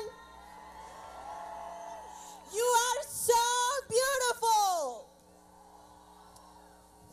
My name is Ana Maria Archila, and I came here because so many of you have given me hope for every single hour of the Trump regime and have allowed me to imagine that our country is not dying, our country is waiting to be born. Those are the words of women who have been fighting and thinking about how to build a democracy that works for all of us. Just a few months ago, I joined thousands of people, women who were fighting against the nomination of Brett Kavanaugh to the Supreme Court. And I found myself putting my foot down and preventing the door of an elevator closing in our faces and the rage and the power of women. I found myself face to face with a man who has been vested with so much power in our society to decide the future and to decide our destiny. And I forced him, along with my sister Maria Gallagher, who's here in the crowd, to listen to our stories, to listen to our rage, to really confront the reality of a culture in this country that enables sexual violence to exist every single day. And what I learned in that moment of confronting Senator Flake in that elevator, what I learned is something that we need to remind each other every single day, which is that courage is contagious. That when we do something that is hard for us, that is scary for us, we invite others to find power within them. And when we do that, we are reminded that we are actually experts of our own experience and that our voices are necessary to build the country where we can all be free. So I want to say thank you to the millions of people who 2 years ago marched across the country and set the tone for how we would fight for the people we love, how we would fight for the values we hold dear, and how we would fight to make sure that white nationalism does not take root, that hatred does not take root, that the capitalists who are trying to steal our democracy do not succeed. Because the other thing I've learned in the last few months is that democracy does not exist without us. That we have to breathe life into it. That we breathe life into our democracy when we tell our stories, when we do our sittings, when we come to rallies, when we march, when we protest, when we join together. That's how we build a democracy that works for us. And that's how we build the country of our dreams. Today, as I am thinking about not just the occasion of the 2 years of the Women's March, but the occasion of Dr. Martin Luther King's, what would have been his 90th birthday. I have to remember that we have to guide our everyday with the dreams that we have. And for me, I dream of a country where a woman can have the peace of knowing that her work is valued, of knowing that her children are safe from police and from the Border Patrol, of knowing that her health is sacred and that the country is there to support her when she needs to go to the doctor, of knowing that she does not have to choose between putting food on the table and making sure that her child is safe. I dream of a country where that woman can sit down and read a book to her daughter, and her daughter will see herself in that book. Her daughter will see her history in that book. Her daughter will know that her ancestors survived. They survived the Holocaust. They survived Japanese internment camps. They survived incarceration. They survived deportation.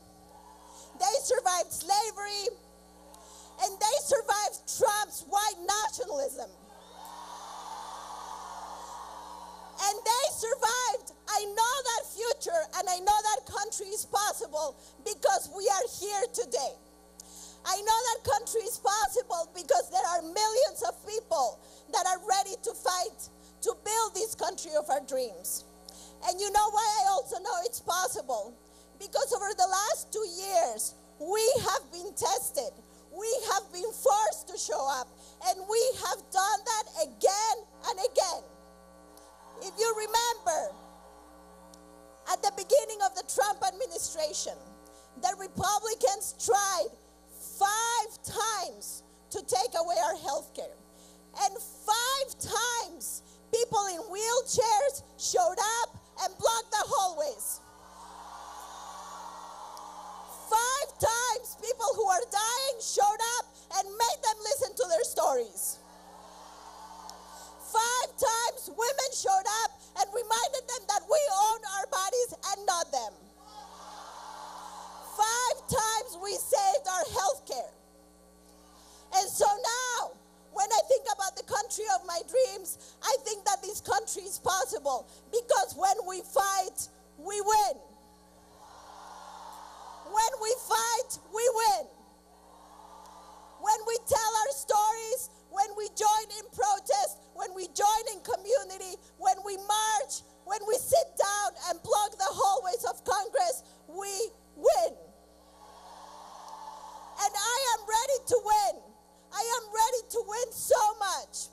And I'm going to start by demanding that every single person in this country have the right to go to the doctor.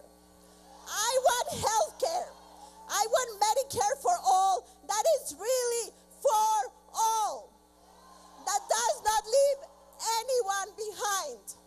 That does not leave a single person, regardless of their gender, regardless of their sexual orientation, regardless of their immigration status.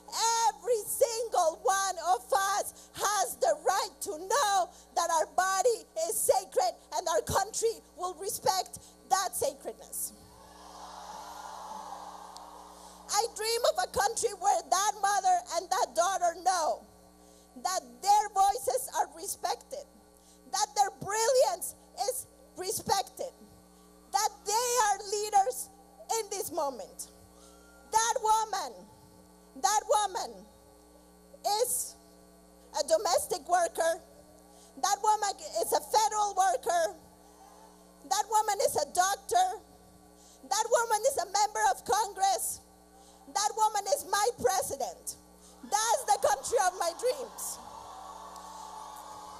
And I know this country is possible because every single one of us will continue to do what it takes to build the country where we can all be free. I want to say thank you so much to the people, to the women that have dared to lead in the face of so much darkness,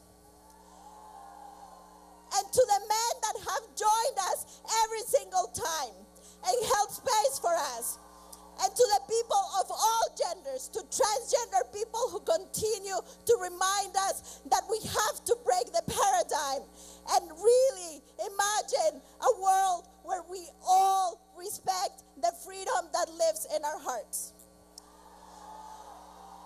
So join me again in telling the stories that are hard to tell. Join me again in forcing elected officials to look us in the eye. Join me again in saying, look at me. Do not look away. Look at me. Join me again in breathing life into our democracy every single day. So now, tell me, this is what democracy looks like. This is what democracy looks like. This is what democracy looks like. Tell me what democracy looks like. Tell me what democracy looks like. Thank you so much.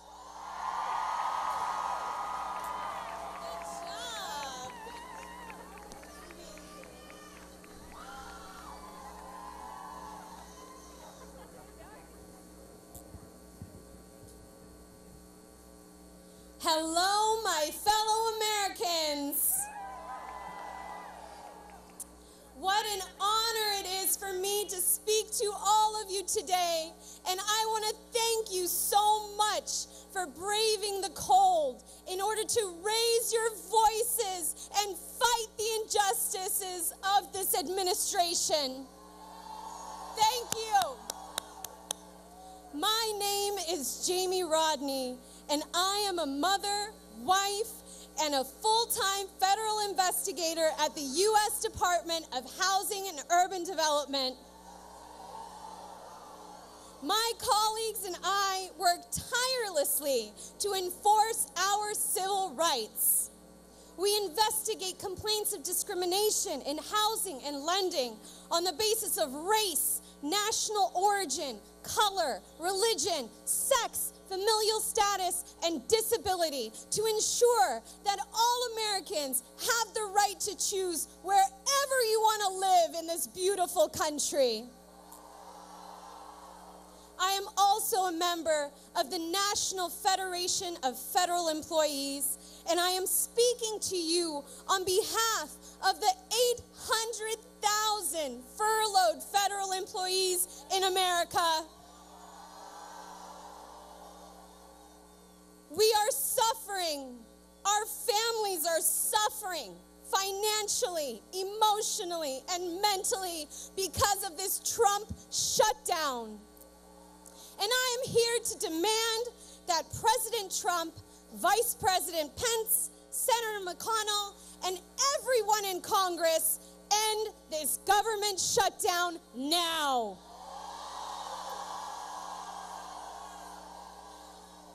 800,000 furloughed federal employees have been taken hostage by the president and the Senate over a discriminatory wall that the vast majority of Americans know we do not need, we do not want. It is useless, it is ineffective, it is archaic, it does nothing to strengthen our border security. America has way better technology than a wall to have border security. Give me a break. My family and the families of 800,000 federal employees have been put on a path to financial ruin. First, we don't receive our paychecks that we need. Second, they tell us we can't we can't get another job because the ethics department of our agency is closed and we cannot get the clearance that is required. And third, they tell us that once we humiliate ourselves and beg for money, that we could be putting our careers into jeopardy. How outrageous! Meanwhile, the president, vice president, and Congress are all getting paid. How unfair!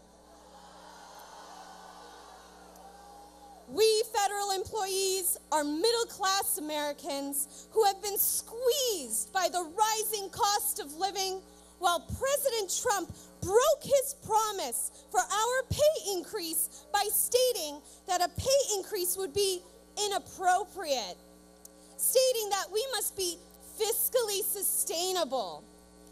President Trump, did you consider being fiscally sustainable when you gave the 1% and the wealthy corporations so many tax cuts that you put our nation onto the path to a $2 trillion deficit? No, you didn't. Did you consider whether it was inappropriate to give Vice President Pence and all of your political appointees a $10,000 bonus in the same breath that you took away our tiny 2.1% raise? No, you didn't. And did you consider whether it was fiscally sustainable to shut down our government, stop paying your employees who make this great nation run, and make our economy lose $1.2 billion a week? No, you didn't. The impact of this government shutdown is outrageous. Today is the 29th day of this shutdown, and there is no end in sight. As the House Majority Leader, Steny Hoyer, stated, quote, "This is a shutdown that is the longest in history. It's the dumbest in history, and it may well be the most damaging in history. We must end this shutdown now."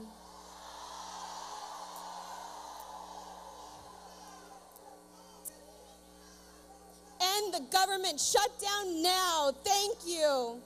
If this isn't over soon, all 800,000 federal employees are not going to miss one paycheck. No, we're going to miss 2 paychecks. Tell me. Raise your hands and voices if you cannot miss 1 or 2 paychecks.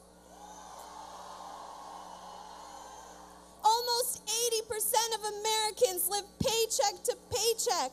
And although Congress passed a bill to give federal employees back pay once the government reopens, all of the contractors that work for the federal government have been shut out, and they will not be receiving back pay. How unfair!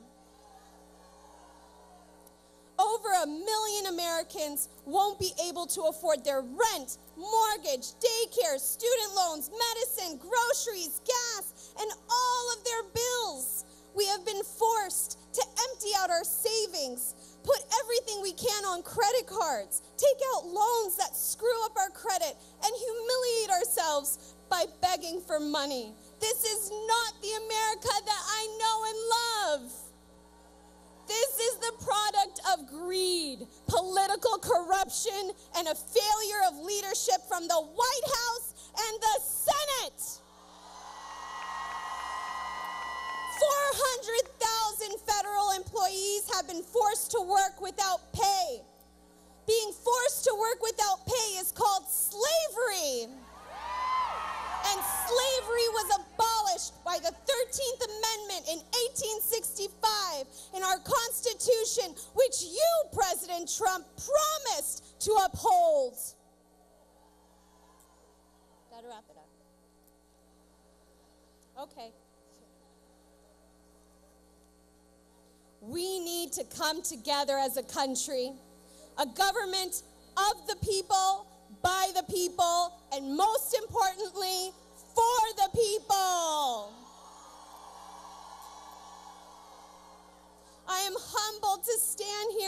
of you today because when I look at you, I see the true strength of our country. When I look at you, I see the conviction and the passion to make sure that future generations have more opportunities than we do. When I look at you, I see power of coming together. I see real people. I see you. And they see you too. They cannot hide from us. We have the right to be heard. We have the right to belong. We have the right to succeed. And we have the right to choose our own destinies. I say to them, if you know what's good for you, you'll get out of our way because we're coming. Please repeat after me. And the shutdown, and the shutdown, and the shutdown, and the shutdown, and the shutdown, and the shutdown, and the shutdown. Thank you very much, America. I love you. Thank you. We got a lot of work to do, and I was supposed to do this earlier, but I didn't follow instructions. Now I am. See, we make mistakes, we forget.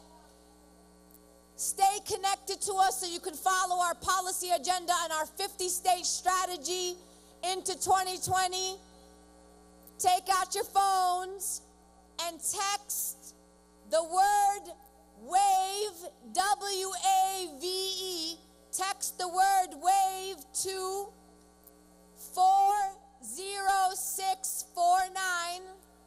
Text WAVE to 40649 so I can send you some text messages so you know when it's bad out here, we need you in these streets. Hello, everyone. My name is Blanca Gamis, and I'm an organizer at the ACLU. I'm also a woman. Yo soy un inmigrante. I am a DACA recipient. I am an American. I am a fighter, and like all of you, I am here to win. My parents brought me to this country from Mexico when I was just 7 months old. They always wanted to give their children the best they could, even if that meant leaving behind all they had ever known. My parents always told me to chase after my dreams. They always told me I belonged here.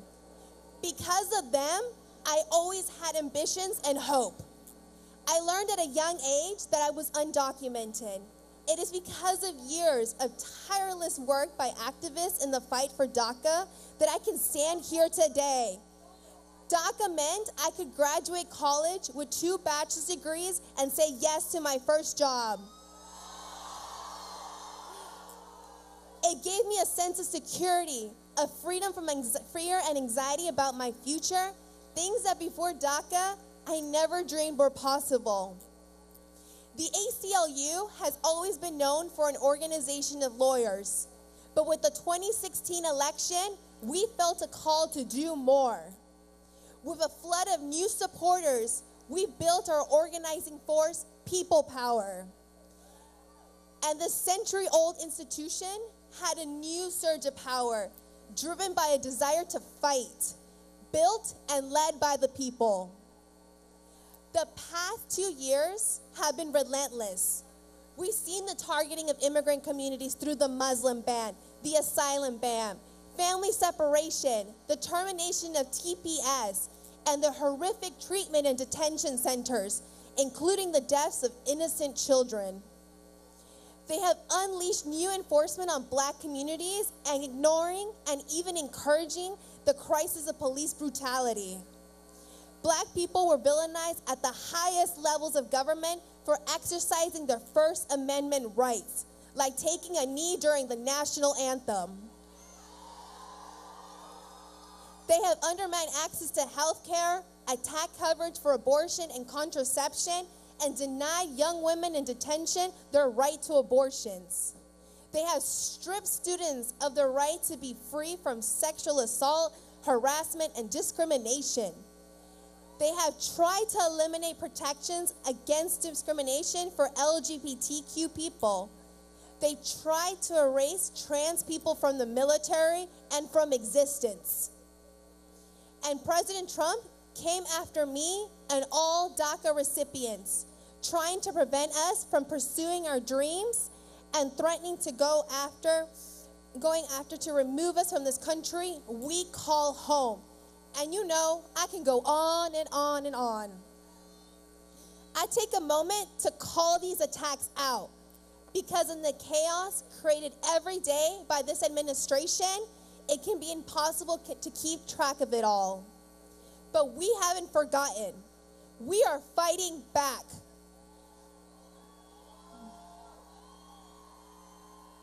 That's why I'm here today, to be in this fight with you, as is the ACLU and the Women's March. Like the Women's March, we believe in ending gender-based violence and state-sanctioned violence. We believe in advancing LGBTQ rights because we know it didn't end with the right to marry. We believe in ensuring that our queer siblings can live their whole lives from discrimination. We believe in women making choices about their own bodies and restoring abortion coverage for everyone who needs it. We believe in protecting immigrant rights and creating a pathway to citizenship for undocumented people and people with TPS. We believe in ending family separation and the asylum ban and reuniting the families Trump has separated. We believe in ending the first tragic action by the Trump administration that still stands today, the Muslim ban. And like the Women's March, we believe in protecting the First Amendment rights of everyone so that we can speak freely, kneel, boycott, protest, and rally just like we all are today. There is so much more that unites us than divides us. And if we stop to hear and understand each other, we will only find ourselves more united today than we were yesterday. Today, I do not feel attacked or afraid. I feel our power. It is that power, that unified strength that will take us to victory. Seguimos en la lucha. Thank you. Gracias.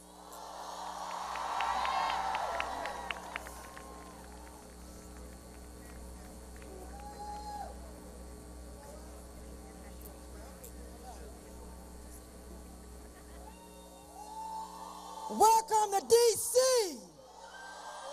Welcome to DC.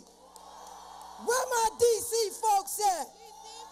Where my DC folks at?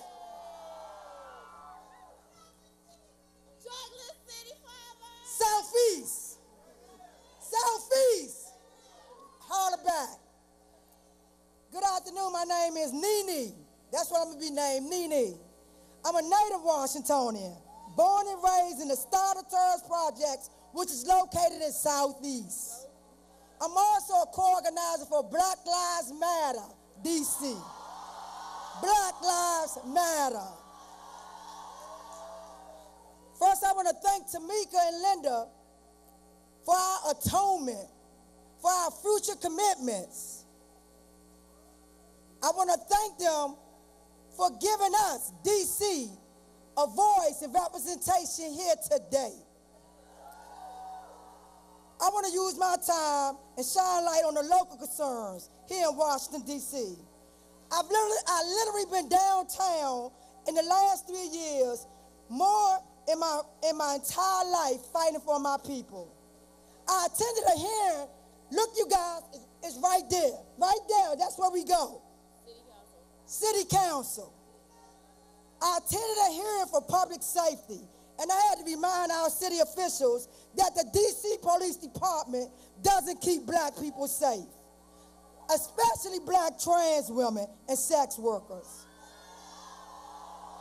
In D.C., 1 in 5 sex workers are individually profiled as a sex worker have been approached by the police asking them for sex. 85% of D.C. trans workers, Black and Latinx, with 37 of them being homeless. The D.C. Trans Coalition found that 23% of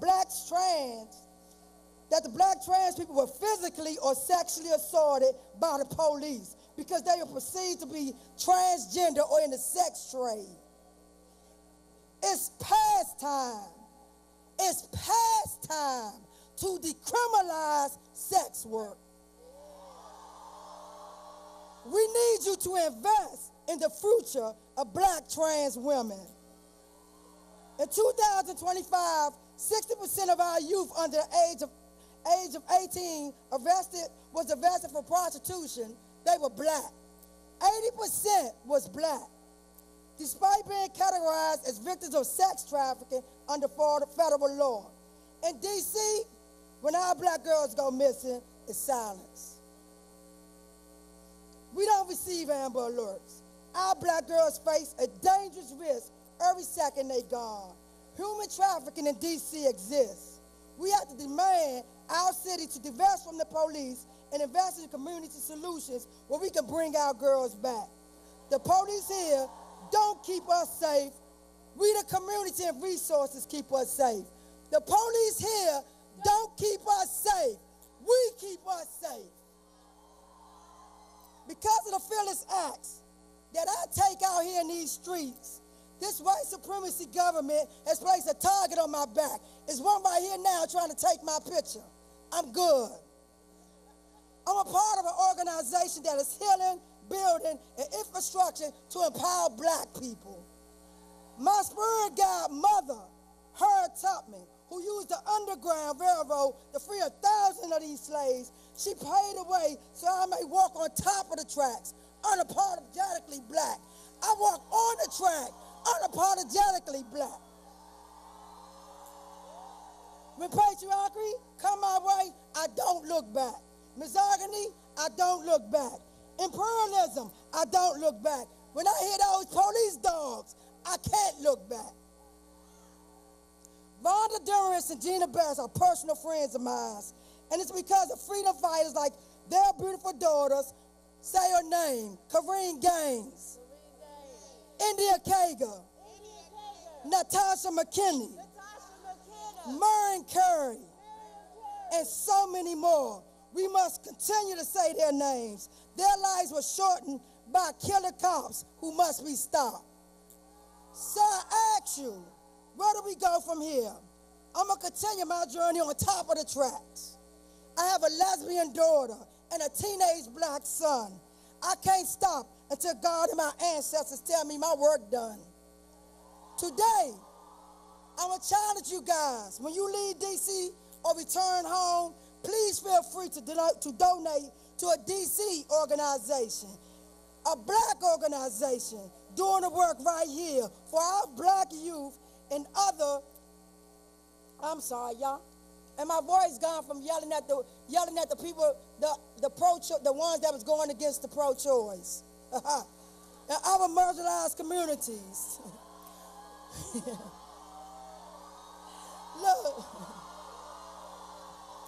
Look, y'all, for real, I need y'all to hear this. In D.C., we don't have a voice in Congress. So I need you to lead D.C. better than the way you found them. So I'm going to tell you, if y'all got those smart trips, you know when you roll you sideways, I'm going to need y'all to donate those, if you don't need them, to the voluntary tent. Because here in D.C., black people and brown people, they get brutalized and killed for not having one when they get on the metro. Before I leave this stage, because I got to go, and April going to talk to y'all, but I want to charge y'all to rise up. Rise up from a system that's not built for the black woman. Rise up on your city officials that are racist and anti-black. Rise up with the one vote.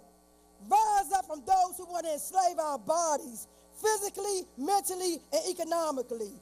Rise up from those who want to police our uterus.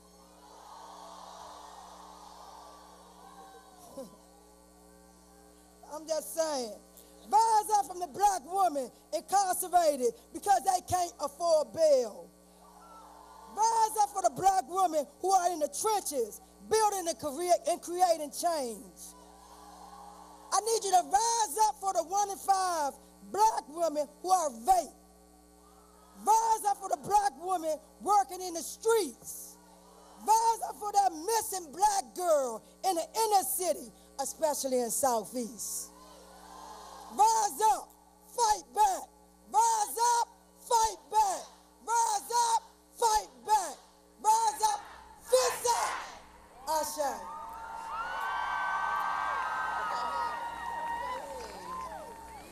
My name is April Goggins, and I'm also a core organizer with Black Lives Matter DC. I want to say welcome to Chocolate City. Though violent displacement and gentrification have melted so much of that chocolate away, as I look at the crowd this morning, I remember why the thought of that chocolate melting is so painful. First, I also want to welcome you to the district where all 700,000 residents do not enjoy full citizenship in lots of ways, but I'm just going to talk about this one. We are not a state. Though we pay the highest federal taxes, we have no vote, no representation in Congress.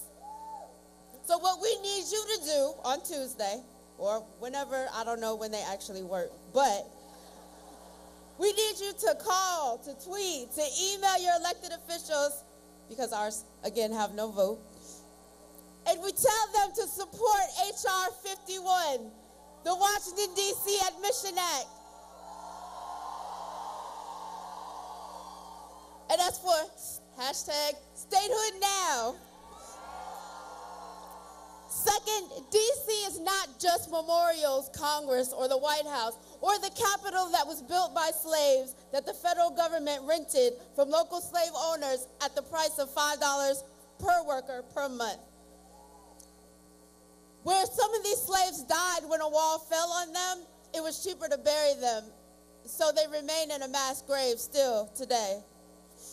Third, I want to make it clear that not all women are for all women.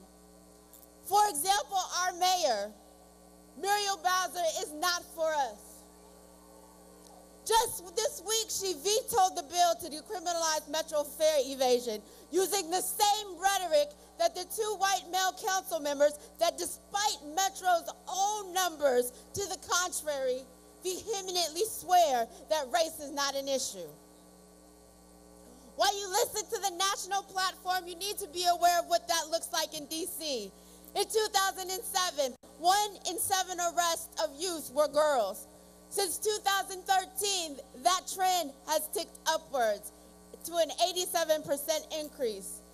Meanwhile, arrests for boys have dropped 22%. Between 2007 and 2015, arrests for 13-year-old and 15-year-old girls in D.C. more than doubled. And arrests for 14-year-old girls tripled. It should be noted that the population of females ages 12 to 24 in the district are primarily girls and young women of color, the 67%. DC has a serious police occupation problem. With more than 32 independent police departments, DC is the most heavily policed city in the country. And that's because there are independent police departments for everything here. Every university, there's Park Police, there's Capitol Police, there's Metro Police, there's the FBI Police. Every library has a police department. The Capitol and Secret Service Police are the police that killed and shot Miriam Carey while her daughter sat in the back. With regard to the Metropolitan Police Department, those are the ones with the blue and white and red cars, because there's so many cars. The department has stopped and frisked 8 out of 10. 8 out of every 10 people stopped and frisked in the District of Columbia are black. We only make up 47% of the population in DC. Yes. The Department Gun Recovery Unit is a lawless unit of officers that rove black and brown neighborhoods, jump out of unmarked cars, and unconstitutionally search the district young people while wearing T-shirts with white supremacist symbols on them and a banner with their motto, "Vest up and one in the chamber." Let's not forget those charged with trafficking guns, one used in a homicide, and those charged and convicted of sex trafficking. You are visiting a city where the police chief, Peter Newsham, says being held accountable through oversight by the Council of D.C. emboldens criminals. But then again, in a past marriage, his wife alleged he knocked her teeth out. Accountability is not his strongest suit.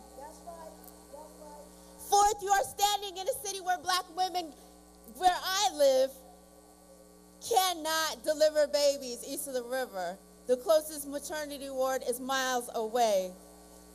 And let me leave you with this thought. White women do not own feminism. Let me say it one more time. White women do not own feminism. It's not about whether or not we feel comfortable here. The truth is, we ask ourselves, do we want to do the emotional labor it would take to be here? Is it worth the microaggressions and all women matter banter for hours, the white tears, the eye rolls when Black Lives Matter is announced, and even more poignant, do white women belong in our spaces? If you can't understand why Black Lives Matter stands with our Palestinian brothers and sisters, there is no shock to us that you can't understand why we don't want to be lynched and chased down by the police.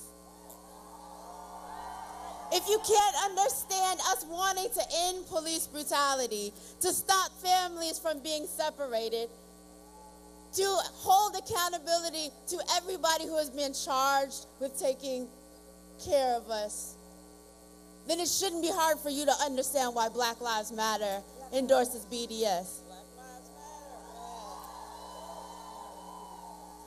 You said what? Okay. I'm passionate about this. And lastly, I want to say you cannot demand how black women defend themselves or their ways of getting justice.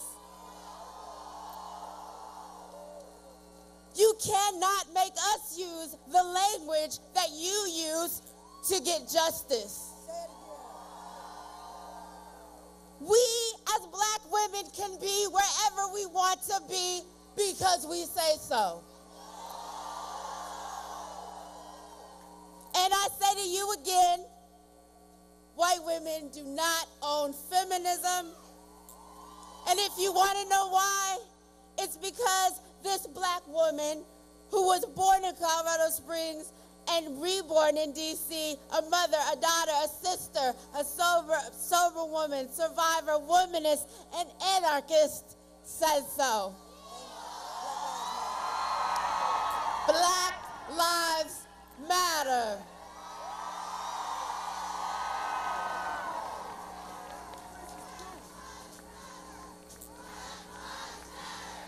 Black Lives Matter. Black Lives Matter. Black Lives Matter. Hello, everyone. It is so amazing and beautiful to be around such a fierce group of women. And you know, my toes are freezing. But I just have so much energy and my spirit feels full to be surrounded by all of you. My name is Cristina Jimenez, and I'm the Executive Director of United We Dream. And I'm joined by Luz Chavez, leader from UWD DMV. Yeah, let's give it up for Luz, who's with us. We are really proud to stand here representing immigrant youth and families from United We Dream, who are marching today here and all over the country. We are honored to stand here for all of the immigrant women and girls who have been told no. For all of the immigrant women and girls who have been living in fear of deportation. We are honored to be standing here for them and for their families. Because let me be clear about something. Luz and I and all of the members of our community are undocumented, unafraid, and here to stay. Here to stay. Here to stay. Here to stay. Here to stay. Here to stay. Here to stay. Look, and I'm gonna break it down very real for you. At United We Dream, we have this thing where, to keep it real, when I say real talk, you say real. Real talk. Real talk. Real talk. Yo, real talk. Donald Trump is a racist madman. His white supremacist views are like cancer that are spreading throughout the country. But you know what? Real talk? Real talk? This sisterhood over here, all around you, all of us are going to stop him. But not just him, because the problem is not just Donald Trump. Do you agree with me? We are going to stop white supremacy together. Because let me tell you something. We're not going to be fooled. We know that the same people in power who support and uphold those white supremacist views are the same people that are keeping the government under shutdown for a wall, for a racist wall. We know that those are the same people that are trying to tell women that we cannot control our own bodies. Those are the same people that are targeting our Native American communities. Those are the same people that are attacking our LGBTQI trans community. They're the same people who are making money and ensuring that we have more jails so that they can put their brown and black bodies. They're the same people that are responsible for the fact. Real talk? Real talk? There are still 15,000 children in cages as we speak. They're still there. And I want you to feel that outrage. Right now, as we speak, there are still 400,000 immigrants in detention camps. And as our sister Rui reminded us yesterday, we cannot call them detention camps. Let's call them the real thing, the real name. They're terror sites. They're sites of terror. That's what they are. And in one of them, one of our friends and immigrant youth leader, Eduardo Samaniego, is still there, locked up in solitary confinement because he's undocumented. As we speak, that is the reality of many people in our communities.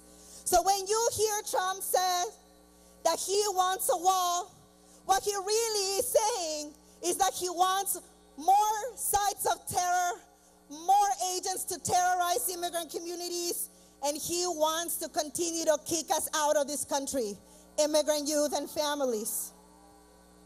So when you hear creative politicians say to you that we should negotiate with Trump, that maybe we should compromise, let me be very clear. Real talk?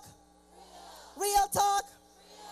We at United We Dream and we as movements cannot compromise with white supremacy.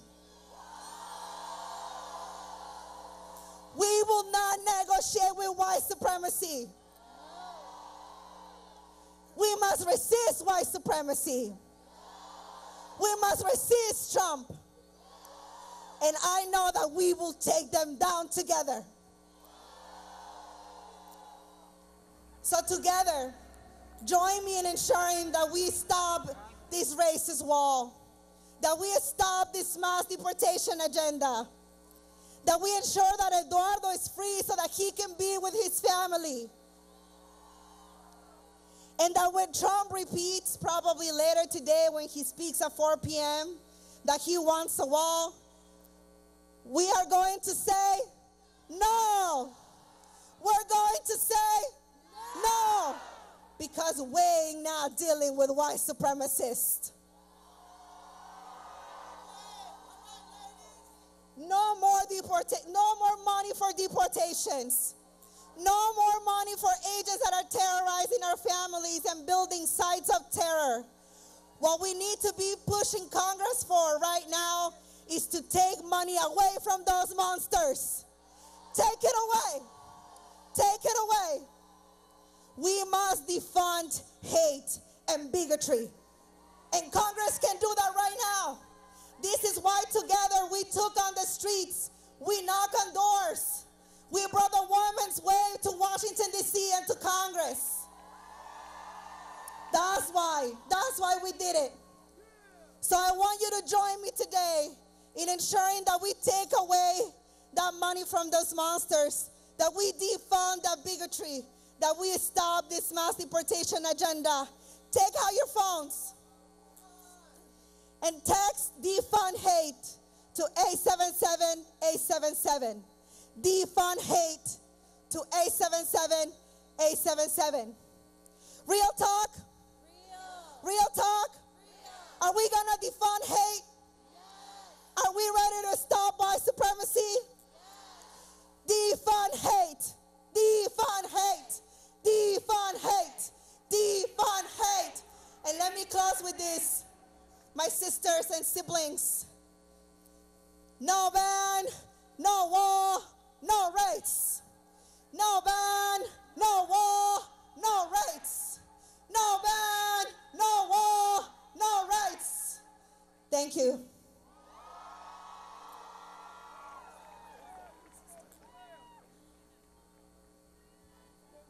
Bismillahir Rahmanir Rahim. Assalamu alaikum, beautiful people who bring me so much hope and light. My name is Hena Zuberi, and I'm a Pakistani American. I'm a steering committee member of the Muslim Women contingent of the Muslim Women's March. And I'm the director of outreach for Justice for All, where I advocate to stop genocide of the Rohingya and Uyghur people. I am here today as a Muslim woman because Allah says in the Quran, "Oh, you who have believed, be persistently standing firmly in justice, witnesses for God, even if it is against yourselves." I am here because I live and breathe my faith, because my role model, my beloved prophet, was a model of living a life of justice and made a just society. I am an immigrant. I'm a mother, a daughter, a sister, and a wife, and my faith teaches me the value of human life. I believe that every single life belongs to the Creator and therefore is valuable. I'm here as a fighter against violence against women, against the rape of our sisters. I have seen what happens when rape is normalized. My Rohingya sisters have suffered rape as a weapon of war. Hundreds and thousands of them, survivors of genocide. My work lets me connect local and global issues, how Islamophobia and the war on terror has destroyed entire countries. I am here as an advocate of survivors of genocide and refugees. And there is a refugee crisis around the world. And we see it right here at our border. The millions of refugees around the world are a part of this crisis. I have witnessed what unabated hate, fake news and division can do to a country. We cannot let that happen here. It ends with genocide. We cannot let that happen here. We cannot believe that American exceptionalism will stop this from happening here. We have to actively fight against bigotry and hatred every single day. The people at our borders, they're running away from violence. We can expect them to increase. We need to welcome them. Are you with me? We need to remove the cap on refugees. Are you with me? We need to stop the wars in our streets here in DC and overseas. We need to end wars that kill black and brown people every single day. I am marching for my Rohingya, Uyghur, Syrian, inner city American sisters, my Palestinian, Kashmiri, Nigerian, Yemeni, Kar Republic sisters, my Afghani, Iraqi sisters, and children affected by our wars and our destructive policies. I march against rape and genocide for the dignity of human life, firm in the belief that Islam is a powerful agent of change and goodness in this world. Are you with me? We need to redirect military money to benefit our children here, our urban cities, our healthcare system right here. Are you with me?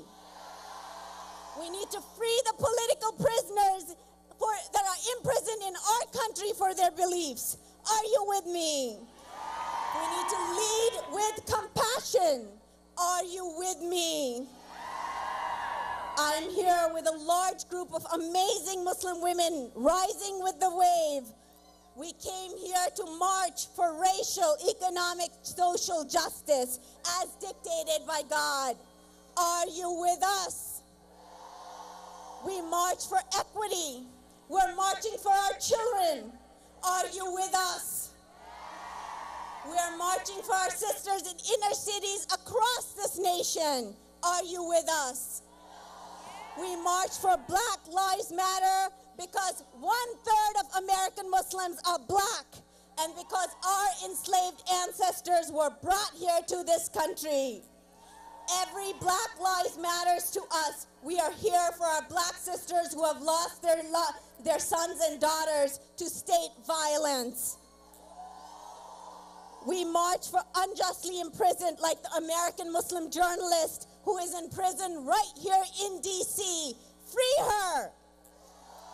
We march against the Muslim ban. Say it with me. No Muslim ban ever.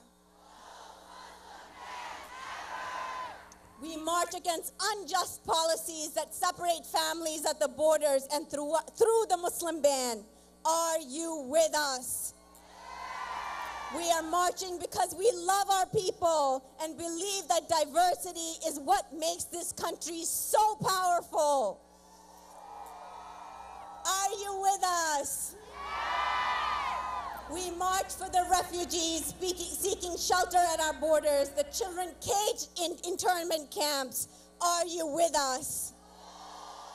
We march for the hundreds and thousands of children orphaned by wars that are funded by our tax dollars.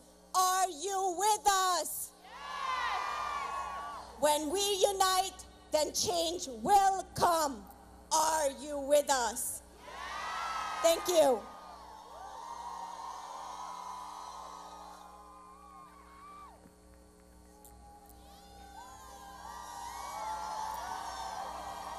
Hello, hello. How is everybody tonight?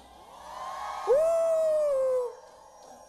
My name is Mia Ives Rubley, and I'm the founder and coordinator of the Women's March Disability Caucus. Give it up. Woo! And first I want to let everybody know there is a hearing aid that was lost. It's at the volunteer tent. And as I say, the volunteers, give it up for the volunteers. So the Women's March Disability Caucus really got founded by how many grassroots groups have gotten founded by. It's when activists get together and they decide to create their own seats at the table. For me, as a disabled woman and a Korean American transracial adoptee, I have been raised by two amazing parents who believed I had a right to express myself and maintain independence to the best of my ability through self-advocacy. After years of feeling left out of so many things due to my disability, my race, and my gender, I became extremely nervous after the 26th election, and I'm pretty sure everybody felt that way. I knew as an individual with multiple marginalized identities, I would see myself and my friends get battered due to the current political powers deciding that our needs and our lives were not important. I had been organizing and advocating on local and state levels, but I decided that I need to rededicate myself to organizing in bigger ways. After the 2016 election, I started to see posts about the Women's March, as many of you probably did, right after the election, and thought it would be a great time to get my hands dirty by looking at helping my state group get to DC, or to help a sister march in North Carolina. But like many amazing advocates and activists before me, I noticed a huge issue around accessibility. People were writing to the Women's March asking about accessibility, and I too was concerned, especially since I wasn't seeing the questions answered, and had been attending numerous inaccessible marches and events throughout my life. So I started contacting the Women's March organizers to see if there were ways that I could help with accessibility. When I didn't hear anything, I got together with a group of friends who were all disabled to help build power and to contact the Women's March as a group. We finally were able to get their ear and get a seat at the table. And now we wanted a seat at the table. We didn't want participation trophies. We were not satisfied with being token individuals within a progressive group. Now, this process is by no means a smooth process. Many times policies and plans had been developed, and we had to flag them and help redevelop them to make sure that they were inclusive of disabled people. But each time that we had to change things, I saw minds of individuals on all levels of the team being changed. I saw people that were realizing that they need to reorient themselves from disability participation perspective to a truly inclusive disability justice perspective. Change is not smooth or pretty, but if you organize with the right people, you can have a lasting impact. This year, I saw amazing differences to how this Women's March was organized compared to the first time that I got involved. We really were able to incorporate the lessons that we together learned to improve the relationships between the disability community and the Women's March. Staff reached out in the beginning of the planning phase to make sure that disabled women had a say in the legislative agenda, and that's a huge thing. I have to give a big shout out to Carrie Gray, Rebecca Coakley, and Catherine Perez. They helped to develop a legislative priorities that focused on disabled women, ensuring that we were able to make our beliefs known around universal health care that included disabled people. We also made sure that we included in-home and community long-term support services within the health care for all. We also enforced that there needed to be a real look at reproductive health clinics and how accessible they are. We also made sure that we were addressing the issues around economic independence for the disability community. The Disability Caucus also helped with a lot of the accessibility services that were provided today.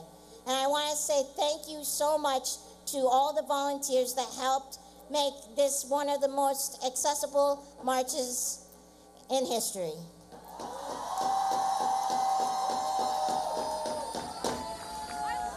As we continue to strive for more inclusive environments, we need to coordinate with amazing activist groups in the disability community. I want to give a shout out to the Coalition for Disabled Latinxes, the Disability March Group, which gives disabled people an alternative way to participate in the march by providing stories and posting them on websites so that individuals who are not able to attend a march can post their stories.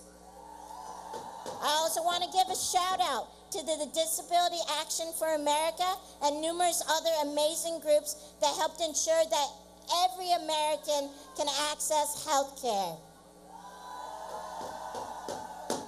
The time is now to ensure that disabled women perspectives are taken seriously. I sit here before you to make a pledge towards fighting for the women's agenda, which is inclusive of people like me. And I want to encourage you to commit with me. Now, as the disabled community likes to say, nothing about us without us. Nothing about us without us. Nothing about us without us. Nothing about us without us. Nothing about us without us. Thank you so much.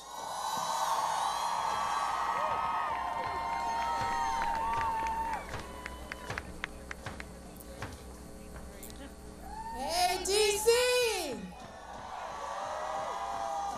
I don't care what anyone says. There ain't nobody more committed than a women. And when mama ain't happy, ain't nobody happy. I want to say, as Vice President of the NAACP DC branch, I want to say thank you for coming out. Thank you for showing up. And I want you to all know that when we come together, one by one, sister to sister, aunts, uncles, grandmothers, and we want to thank our brothers that stand up also. But what's most important, my career began in politics in 1968. I celebrate my 68th birthday next Friday.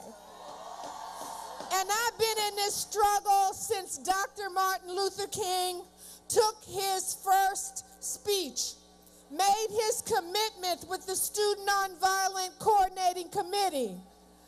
Dr. King was a trailblazer. He was 26 years old.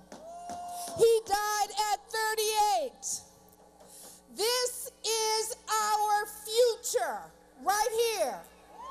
My job is to encourage, motivate, spend my time, energy, and money in pushing forward these young women.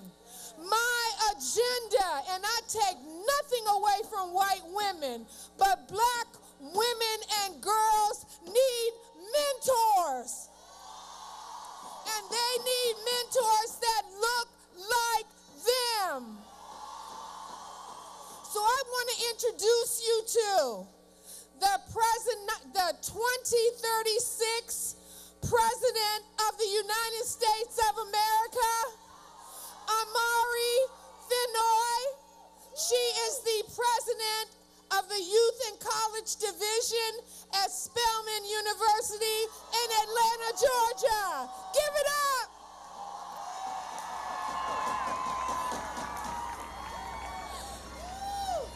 Hello, everybody. Like you said, I'm Amari Fenoy from Spelman College. I'm a graduating senior, political science major.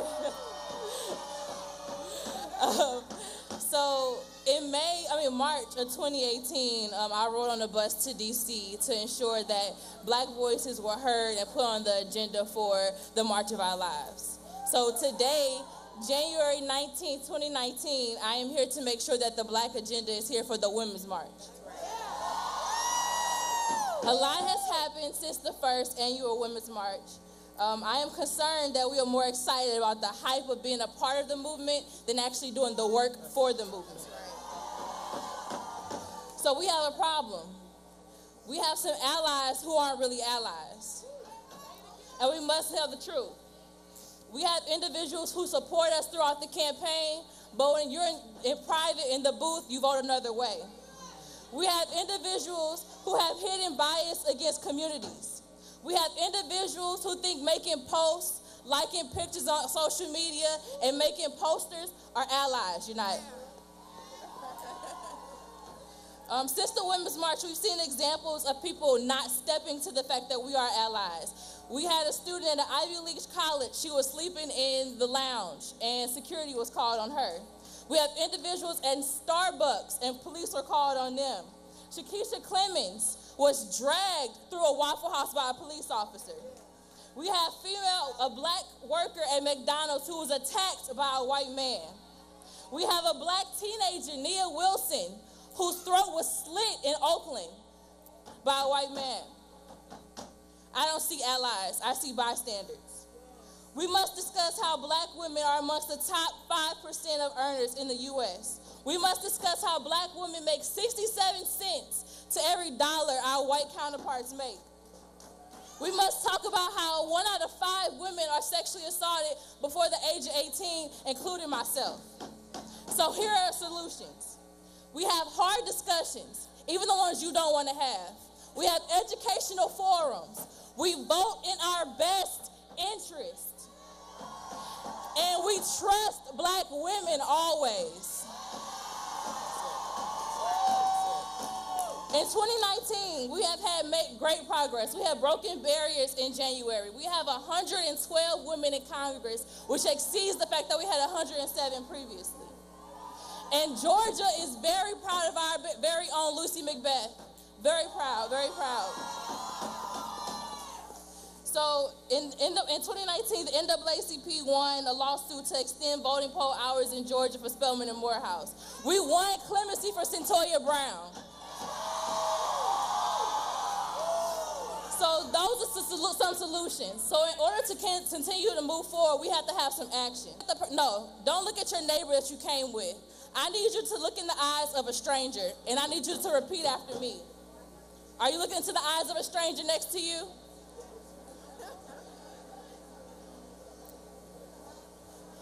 I have your back in this march. I am making a promise to you. I will be your ally in a real way that actually shows up for you. I will not just commit to talking or posting about what is going on. If you are being attacked, I will be there for you. These last 2 years have not shown my commitment to you. This is me renewing my vows to you. If Shakisha Clemens happens again, I will be there for you. I'm going to step in for you. I will not call the police on you. I will have your back. I am sorry for the last 2 years in America. 400, you're right. For this roller coaster. I will protect you. When injustice shows up. And what happens to your community hurts me as well. I just want to tell you, we have nothing to lose but our shackles.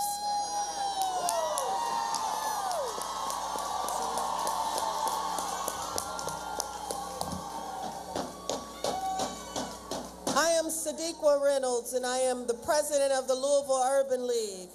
And I am here today representing the Urban League movement across the country, with over half of our affiliates being run by women. And not just any women, but generally strong, educated, outspoken Black women. Girls don't run the world, but maybe we should. Maybe we should. Maybe we should be the ones that decide if there is war or peace. Maybe we should decide if there is affordable housing or homelessness, health care or no care, equal pay or injustice, culturally competent education that recognizes our students' gifts. Maybe we should be the ones to decide what happens with our bodies and to have our own conversations with God. Maybe we should run the part of the world that decides how to repair the damage that this country has caused with redlining. Maybe we should decide who gets clean water in America. Maybe we should run the part of America that ensures affordable housing in every zip code in this country. Maybe we should run the part that focuses on economic integration. I mean, how can we ever be equal if I have no resources?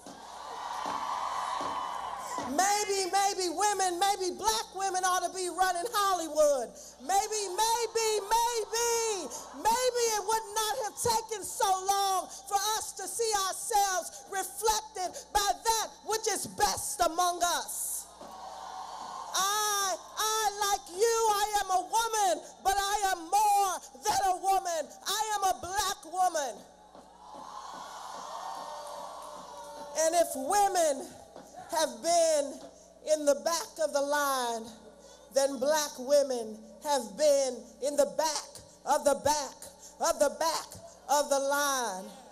And there is no place in a great America for racism, sexism, hatred, bigotry, anti-Semitism, homophobia, discrimination. America can never be great without my voice.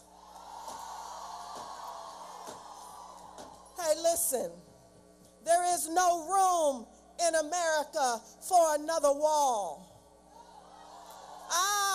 I am a woman, but I am more than that. My existence is even more complicated than that. I myself am a lawyer. I am a former judge, and I have been up close with the absolute best of law enforcement. And I honor those that are the best. And yet, there is police brutality. I stand today for the mother of sons and daughters subjected to subpar educational outcomes, police brutality, lower wage jobs, and health disparities. Discrimination in every form has been our inheritance. I am the face of the woman, like Serena Williams, unlimited resources and still terrible health care. Begging for medical treatment when we deliver our children. I represent Black women who can take no comfort in silence. We are not angry. We have simply swallowed so much pain. It is oozing from our pores, and it comes out like fire. Hot enough to burn just one more person attempting to oppress us, to keep us from our freedom. My existence in this country is complicated. And when I march, I am here with my people on my back, unable to rise without the entirety of my race rising with me. Still here, fighting for space in this world. White supremacy is a threat to all of us. but we must recognize that it lands on black bodies differently. But you and I, together today and together tomorrow, we can change America. We can be what we are supposed to be. We can help this country keep the promise of what she is supposed to be for all of us. Let us agree to stand together when the humanity of you is at risk of being ignored and extinguished. And I beg you, please, to stand with me when my humanity is not recognized, when those in power refuse to respond to my call. We cannot support an America where children die in cages at borders, where the school-to-prison pipeline is not disrupted, where men with health care try to tell us how we should care for our bodies. We should decide there is no room in America for Confederate monuments. They were losers. Sisters, this has been one of the most welcoming group of women I have ever had the pleasure to stand with. And one thing, I want to look you in the eye just before I go, and I want to say this. Women, I believe you. I believe you. I believe you. Last thing, we want federal workers back at work. We want this government open. But if they should somehow get funding for that wall, we will tear it down. We will tear it down. We will tear it down. There will be no wall in America. Together, together. Thank you. The Urban League. Thanks you. If you can, repeat after me. It is our duty to fight for our freedom. It is our duty to fight for our freedom. It is our duty to win. We must love each other and protect each other. We have nothing to lose but our chains. Good afternoon, Women's March. My name is Mary Pat Hector, and today I stand here in the spirit of Mary McLeod Bethune, Ida B. Wells, and Dorothy Irene Height, women that have contributed so much to our country. And this morning on my way over here, I was watching the news, and I still saw children locked in cages. I saw political leaders turn a blind eye as people seeking political asylum are dehumanized in front of the world. And then I realized that I had seen this before. There was a city by the name of Jericho. But just like the people in Jericho, there may be big walls, but when good people like us come together, those walls can come down. I am here to remind you that we can no longer get comfortable. We got excited when we saw a Barack and Michelle Obama. But while we were happy and rejoicing, there were meetings and dark places and alleys that said, never again. Coretta Scott King once said, freedom is never really won. You win it and earn it in every generation. And that means, Women's Wave, that we have work to do. You cannot believe in human rights and not believe in human responsibility. And that is why I say, following this march, we need to get to work. Because a war against women's rights and civil rights has been declared, and some of you missed it. We can't change the world unless we change home first. And so that means we have to have some very uncomfortable conversations about race and this movement and how intersectionality is important and that we have to work together. So again, I say, it is our duty to fight for our freedom. It is our duty to win. We must love each other and protect each other. We have nothing to lose but our chains. Thank you.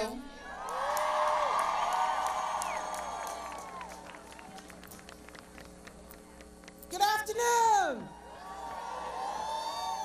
We are Free Her. We stand on behalf of the more than 1.2 million women entangled in the United States criminal legal system. 200,000 currently in prison and 1 million on parole or probation. If you have ever heard the cries of an incarcerated mother at 3 o'clock in the morning, desperate to see and hold her children, it is something you will never forget. They have created policies of separation, punishment, and incarceration as an answer to the struggles of poor people and derived from the policies of slavery. Incarcerated women are mostly mothers. The choices women make in search of food and shelter too often to escape violence and abuse are the same, no matter what side of the border they are on. At the National Council for Incarcerated and Formerly Incarcerated Women and Girls, we have spoken to incarcerated and formerly incarcerated women throughout the United States. And we have traveled to Mexico and Brazil and Argentina and the Caribbean and spoken to incarcerated and formerly incarcerated women there as well. Whether in Chicago or the Bronx or Appalachia or the rural communities of lower Alabama, the women's stories are the same as women in the states and towns of Mexico or the favelas of Sao Paulo. Stories of lifetimes of struggle as a result of being cash-poor women navigating through persistent poverty and lack of food and housing.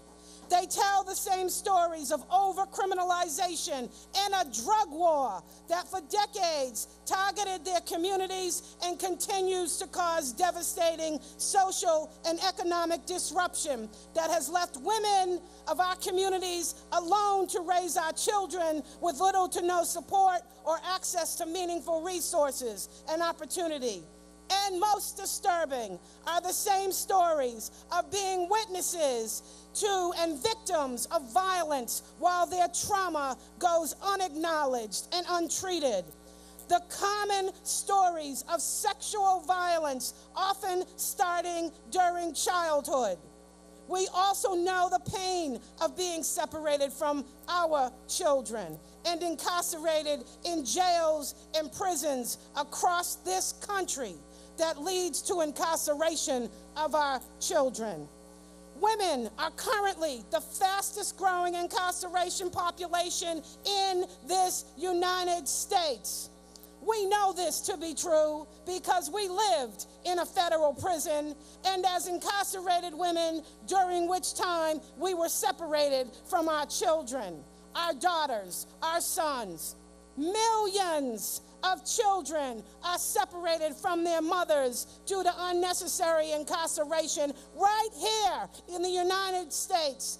And 85% of incarcerated mothers were the primary caretakers of their children prior to their incarceration. What kind of country takes the most vulnerable and harmed among us and responds to their pain and trauma with a prison cell and protracted sentences, increasing the pain, suffering, and economic disparity that deepens the poverty for their children, families, and communities? We must recognize that separation of mothers from their children under any circumstances must be avoided whenever possible. Keeping families together should be a priority of a civilized society. We need meaningful criminal justice reform. We must not stop at the wasted effort of the First Step Act. We must move this country to ending incarceration in the way that we have carried it forward. We must have meaningful criminal justice reform. We need to stop the separation of mothers from their children, whether they are making choices in search of a better life that brings them to our borders, or whether we are talking about mothers from the East Capitol Housing Development or the 7th and 8th wards with the highest rate of incarceration right here, who are locked up in the D.C. jail, state prisons, or any of the thousands of women we were incarcerated with in the federal system. These women need to be reunited with their children as well. Let's not leave out the fight for freedom, dignity, and justice on behalf of the women and children separated by overcriminalization and mass incarceration. Join us in our work at the National Council to end the mass incarceration of women and girls. Free her! Free her! Free her! Free her! Free her! Free her! Free her!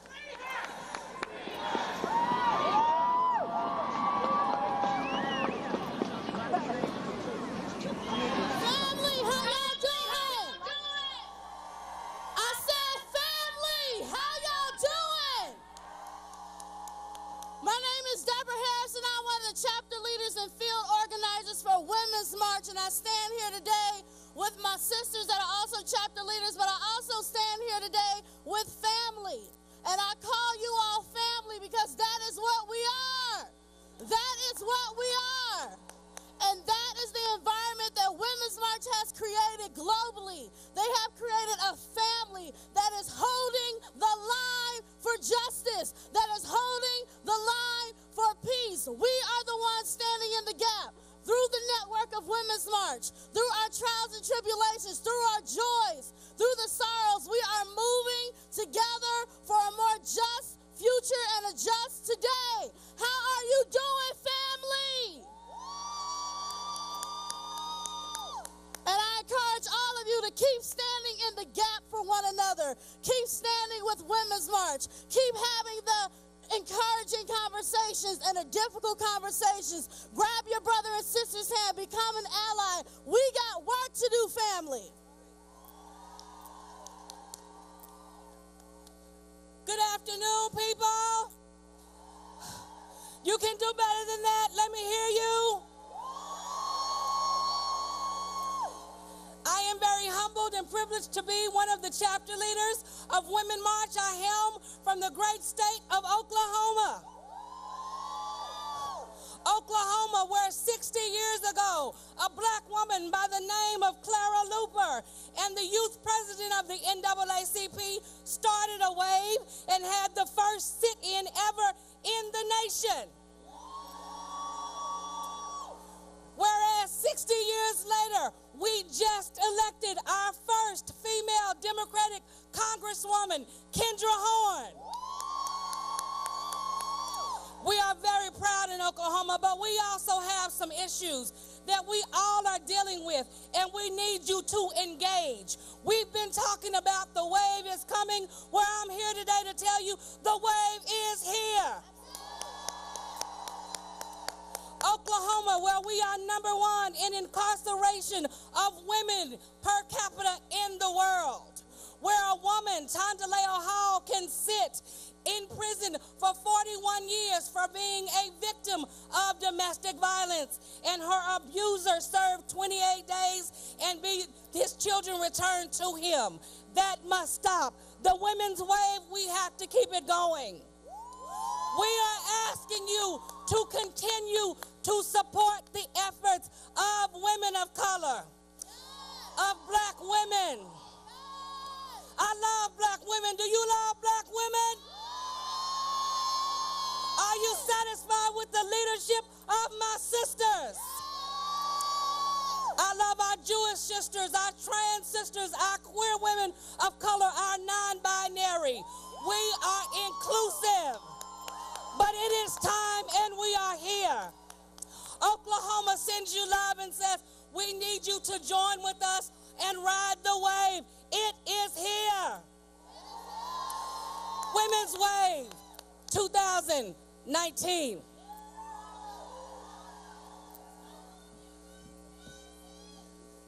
We are here to celebrate all of us. And first of all, we want to make sure it's clear that we stand with our fearless leadership. The leadership that has led us to this place, led us to the Women's Wave, and now has taught us all to be empowered and keep this wave going and make sure the wave don't stop. We will not allow hate to tear us apart. We will not allow hate to stop the momentum of what's been happening and what is going on in the future.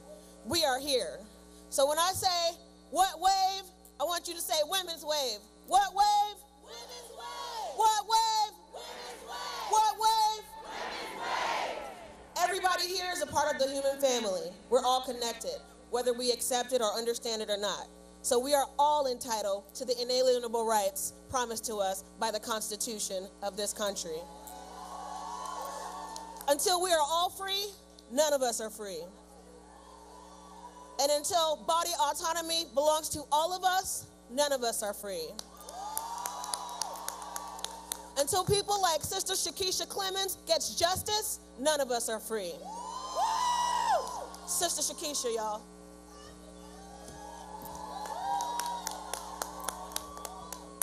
I can't hear y'all. I can't hear y'all. All right. I'm Shakisha Clemens. As many may know, I have a life-death experience which sparked my activism. I was recently discriminated and racially profiled by the Waffle House and the Saraland Police Department in Alabama. Today, I stand before you in solidarity with all my sisters that has been treated less of their worth with no justice to heal their hearts. I am filling the space for all of us. Let's stand together and fight against injustice, sexual assault, race, and gender discrimination. We are not free unless we all are free. We are not free unless we all are free. We are not free. We are going to boycott the Waffle House. That means no eating at the Waffle House. We don't respect them. They don't respect us. They don't earn our dollars. That's period. So, I want to hear everybody say, boycott the Waffle House.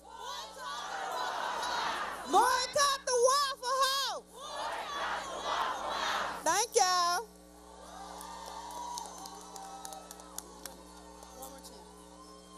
So we're going to leave y'all with one more chant, because this is not just a chant.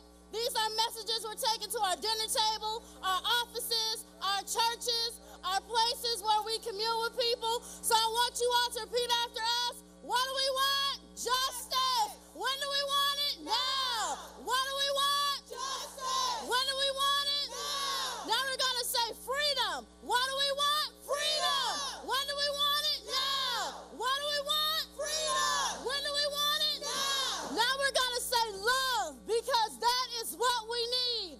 What do we want? Love. When do we need it? Now. What do we want? Love. And when do we want it? Now.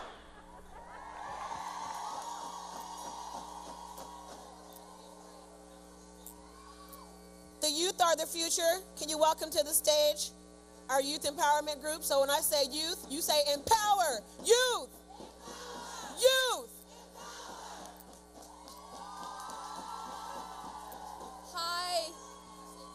Thank you so much for coming out. We are so excited to be ending the event today with the youth of the future.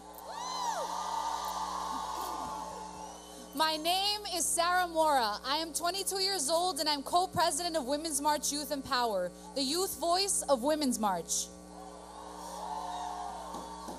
My name is Samantha Cotter. I am 20 years old and I am profoundly grateful to be marching with you today as co-president of Women's March Youth Empower. We stand up here with the strength of over 200 Youth Empower chapters from across the nation.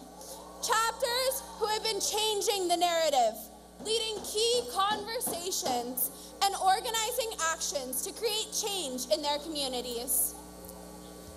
Being able to speak here before you all makes me feel that my familia is being heard.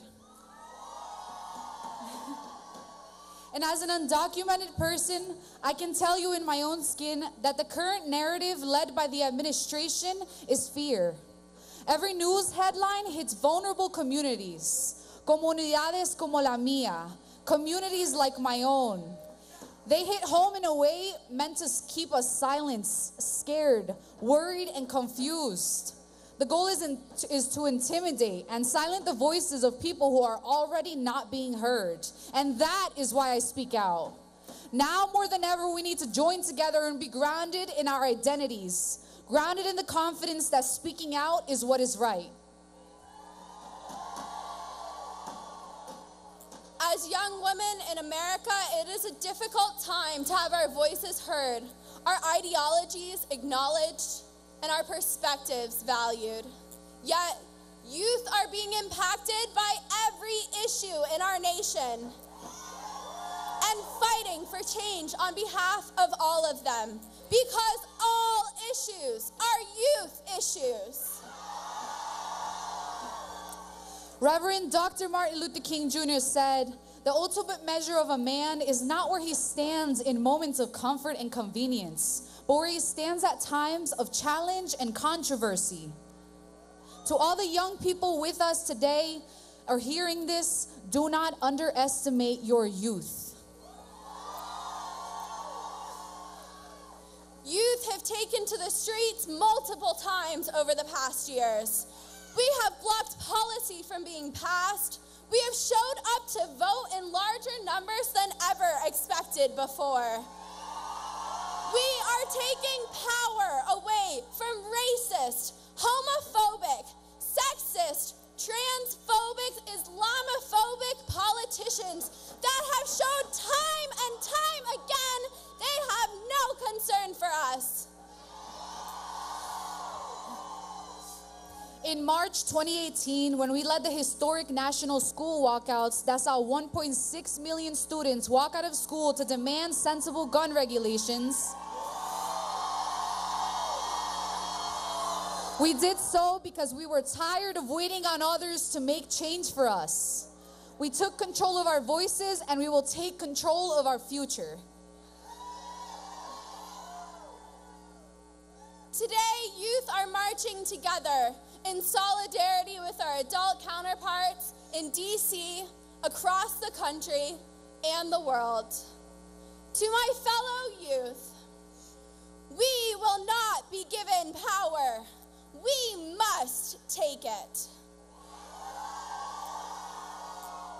Because there is value in our stories. There is value in our words. There is value in us. To the adults, I ask that when you have the opportunity, amplify youth voices.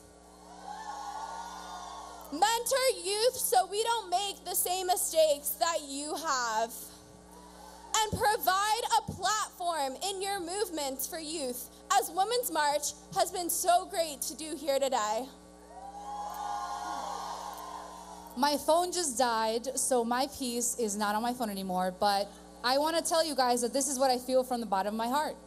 I feel that youth are the dismantlers of outdated systems. Y vamos a seguir luchando porque nosotros somos el futuro. We are going to keep fighting because we're the future, but we will not wait until the future to stand up and speak up and make change happen now. We, the youth of America, will not wait to have our voices heard tomorrow while our future is being decided today.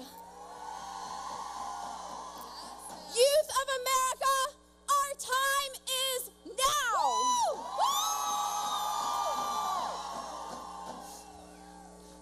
If you believe in us, if you're fighting with us, then invest in this mission and ensure that we have the resources to do this work. Donate now to help this empowered group, to help empower us to be leaders. We have been whoa, I just messed up. Donate now to help empower us to be the leaders we have been waiting for. That's what I meant to say. The type of leaders that will empower a nation. So I want you all to pull out your phones. Pull out your phones right now. I know y'all got your phones because I see you recording. Pull out your phones and give what you can via Venmo at Women's March or text WAVE to 40649. Again, if you're trying to donate, then go to Venmo and look up at Women's March or text WAVE to 40649. We are the future, period. Awesome. Thank you all.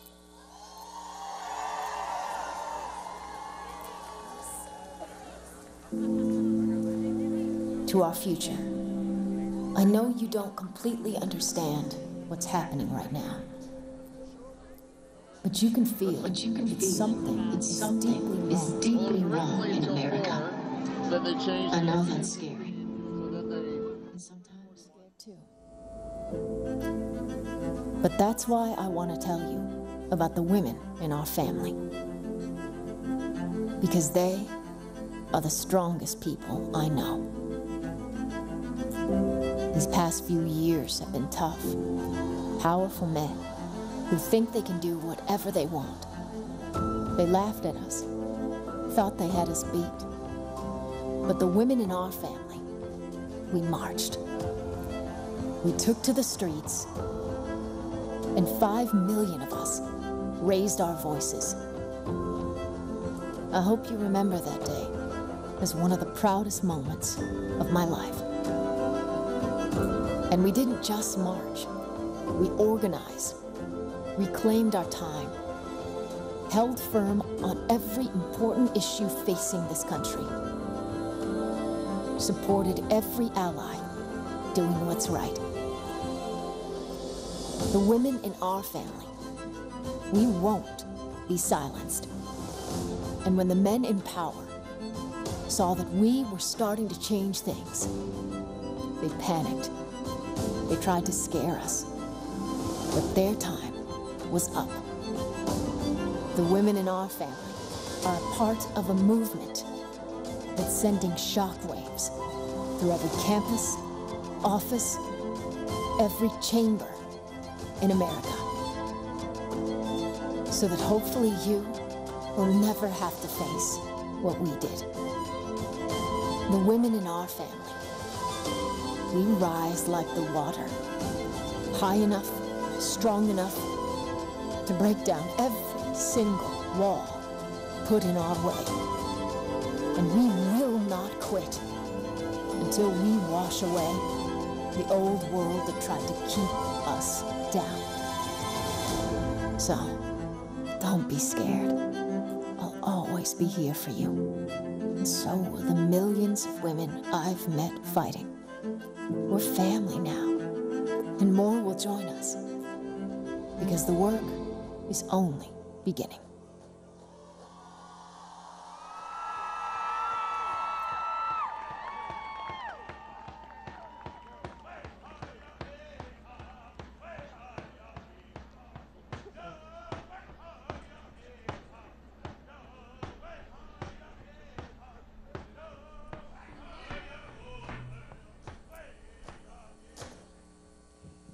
Thank you, brother. Inknash Winuksha, Roxanne White, Wash Nash Kanik, Yakima, Nimi Poo, Wishaishash, Duwamish Territory, Seattle, Washington. My name is Roxanne White. I'm Yakima, Nez Perce, and I presently reside on Duwamish Territory, Seattle, Washington. I want to honor the indigenous peoples of Washington, D.C., and the indigenous lands that we're on. Our hands are up to the indigenous people of this country and every country on every continent. We are missing murdered indigenous women and girls. I want to thank my brother right here for singing us in. They let us come on here. They're giving us 3 minutes, so if I speak really fast, it's because I got little time.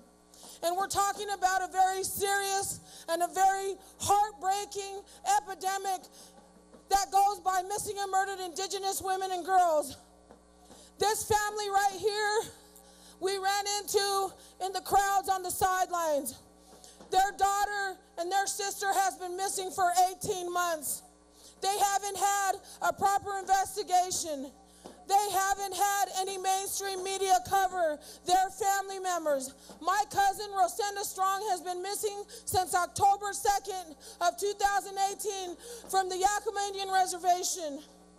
Leona Kinsey has been missing from Oregon since 1999. Alyssa McLemore's been missing since 2009 from Kent, Washington. We are still here. I want to say thank you to the committee for allowing us and for the ancestors for opening the gates and letting us on at this last few minutes here. We want to say the names of our relatives. We want the world to know that our sisters are missing and nobody cares. We feel alone. We need the rest of the world to see us.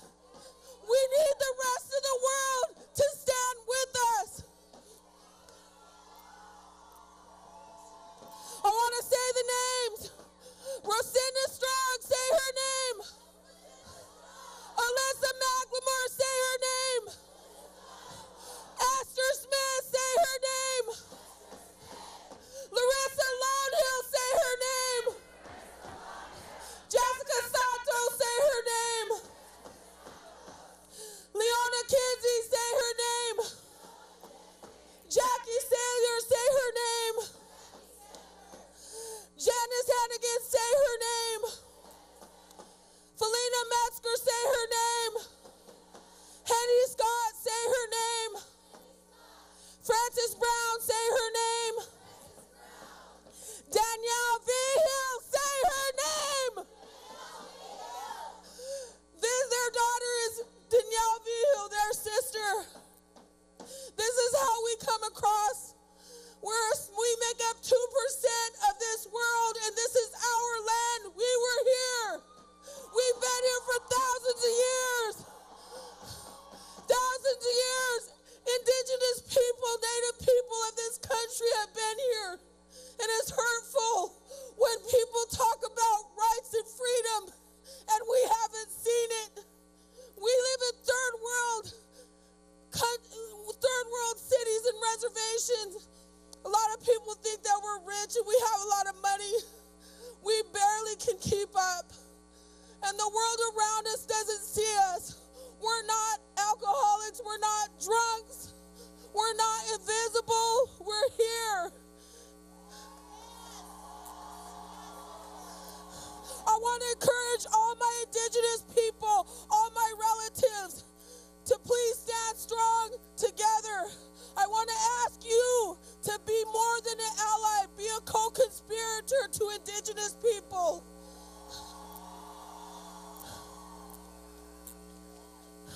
We're going to sing a song as we go out. I'm really nervous.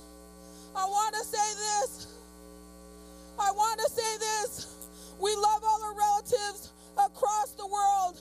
And it's not just Indigenous people. When we go missing, we go more than just missing within our families and at our tables and in our ceremonies, but we go missing to the entire world. And so we're here to say to all our relatives, all our marginalized communities, that our prayers are with you. Our prayers are with our colonial people, our white relatives. We want to tell you that you were first colonized before they came here and colonized us. And so we pray for you too. We pray for you too. We pray for this government that you guys have all been talking about. I've been listening to it all day, talking about a government and a system that doesn't honor its first people, that hasn't honored the treaties or our reservations or our people. Protect our women. This is a women's march. Until you protect and honor the first people, the first women of this country, you can't have any justice.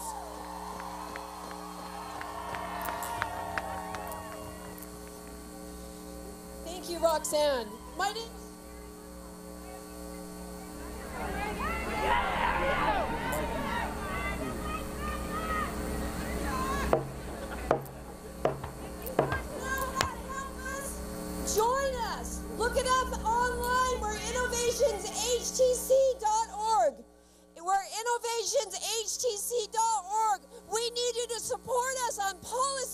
messages.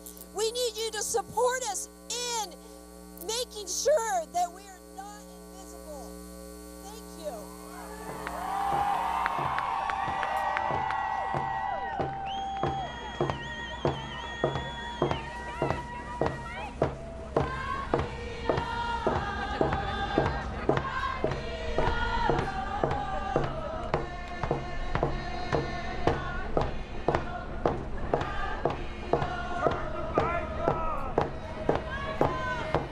Turn the mics on!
I'm doing something right now. So what you guys want to do about it? Hey, believe me, it's not bad, Trump. I'm mad about it.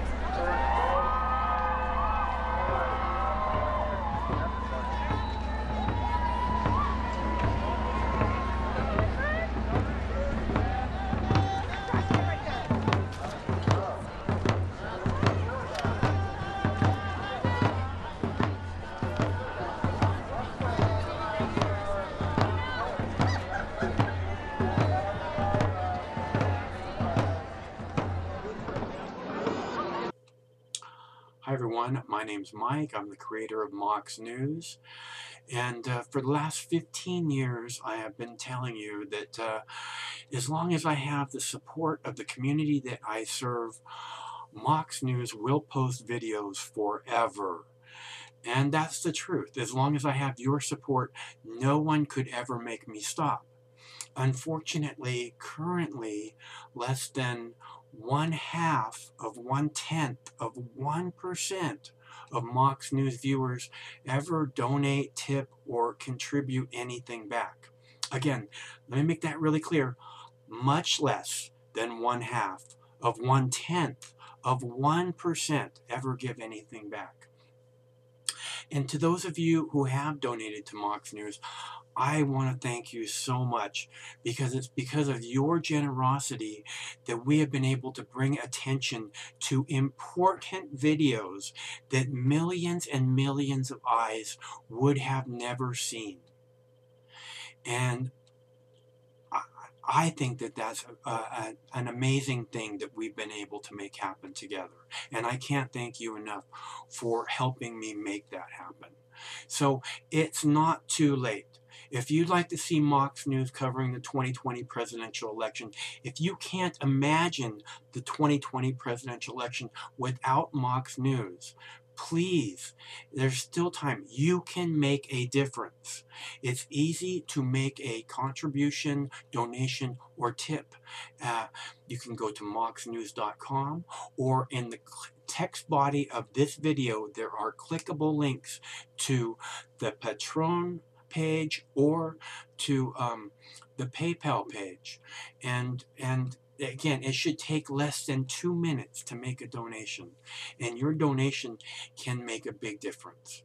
So I thank you all. Stay cool. One of these days this war is going to end, and it would be awesome if Mox News could be there to celebrate that day with you.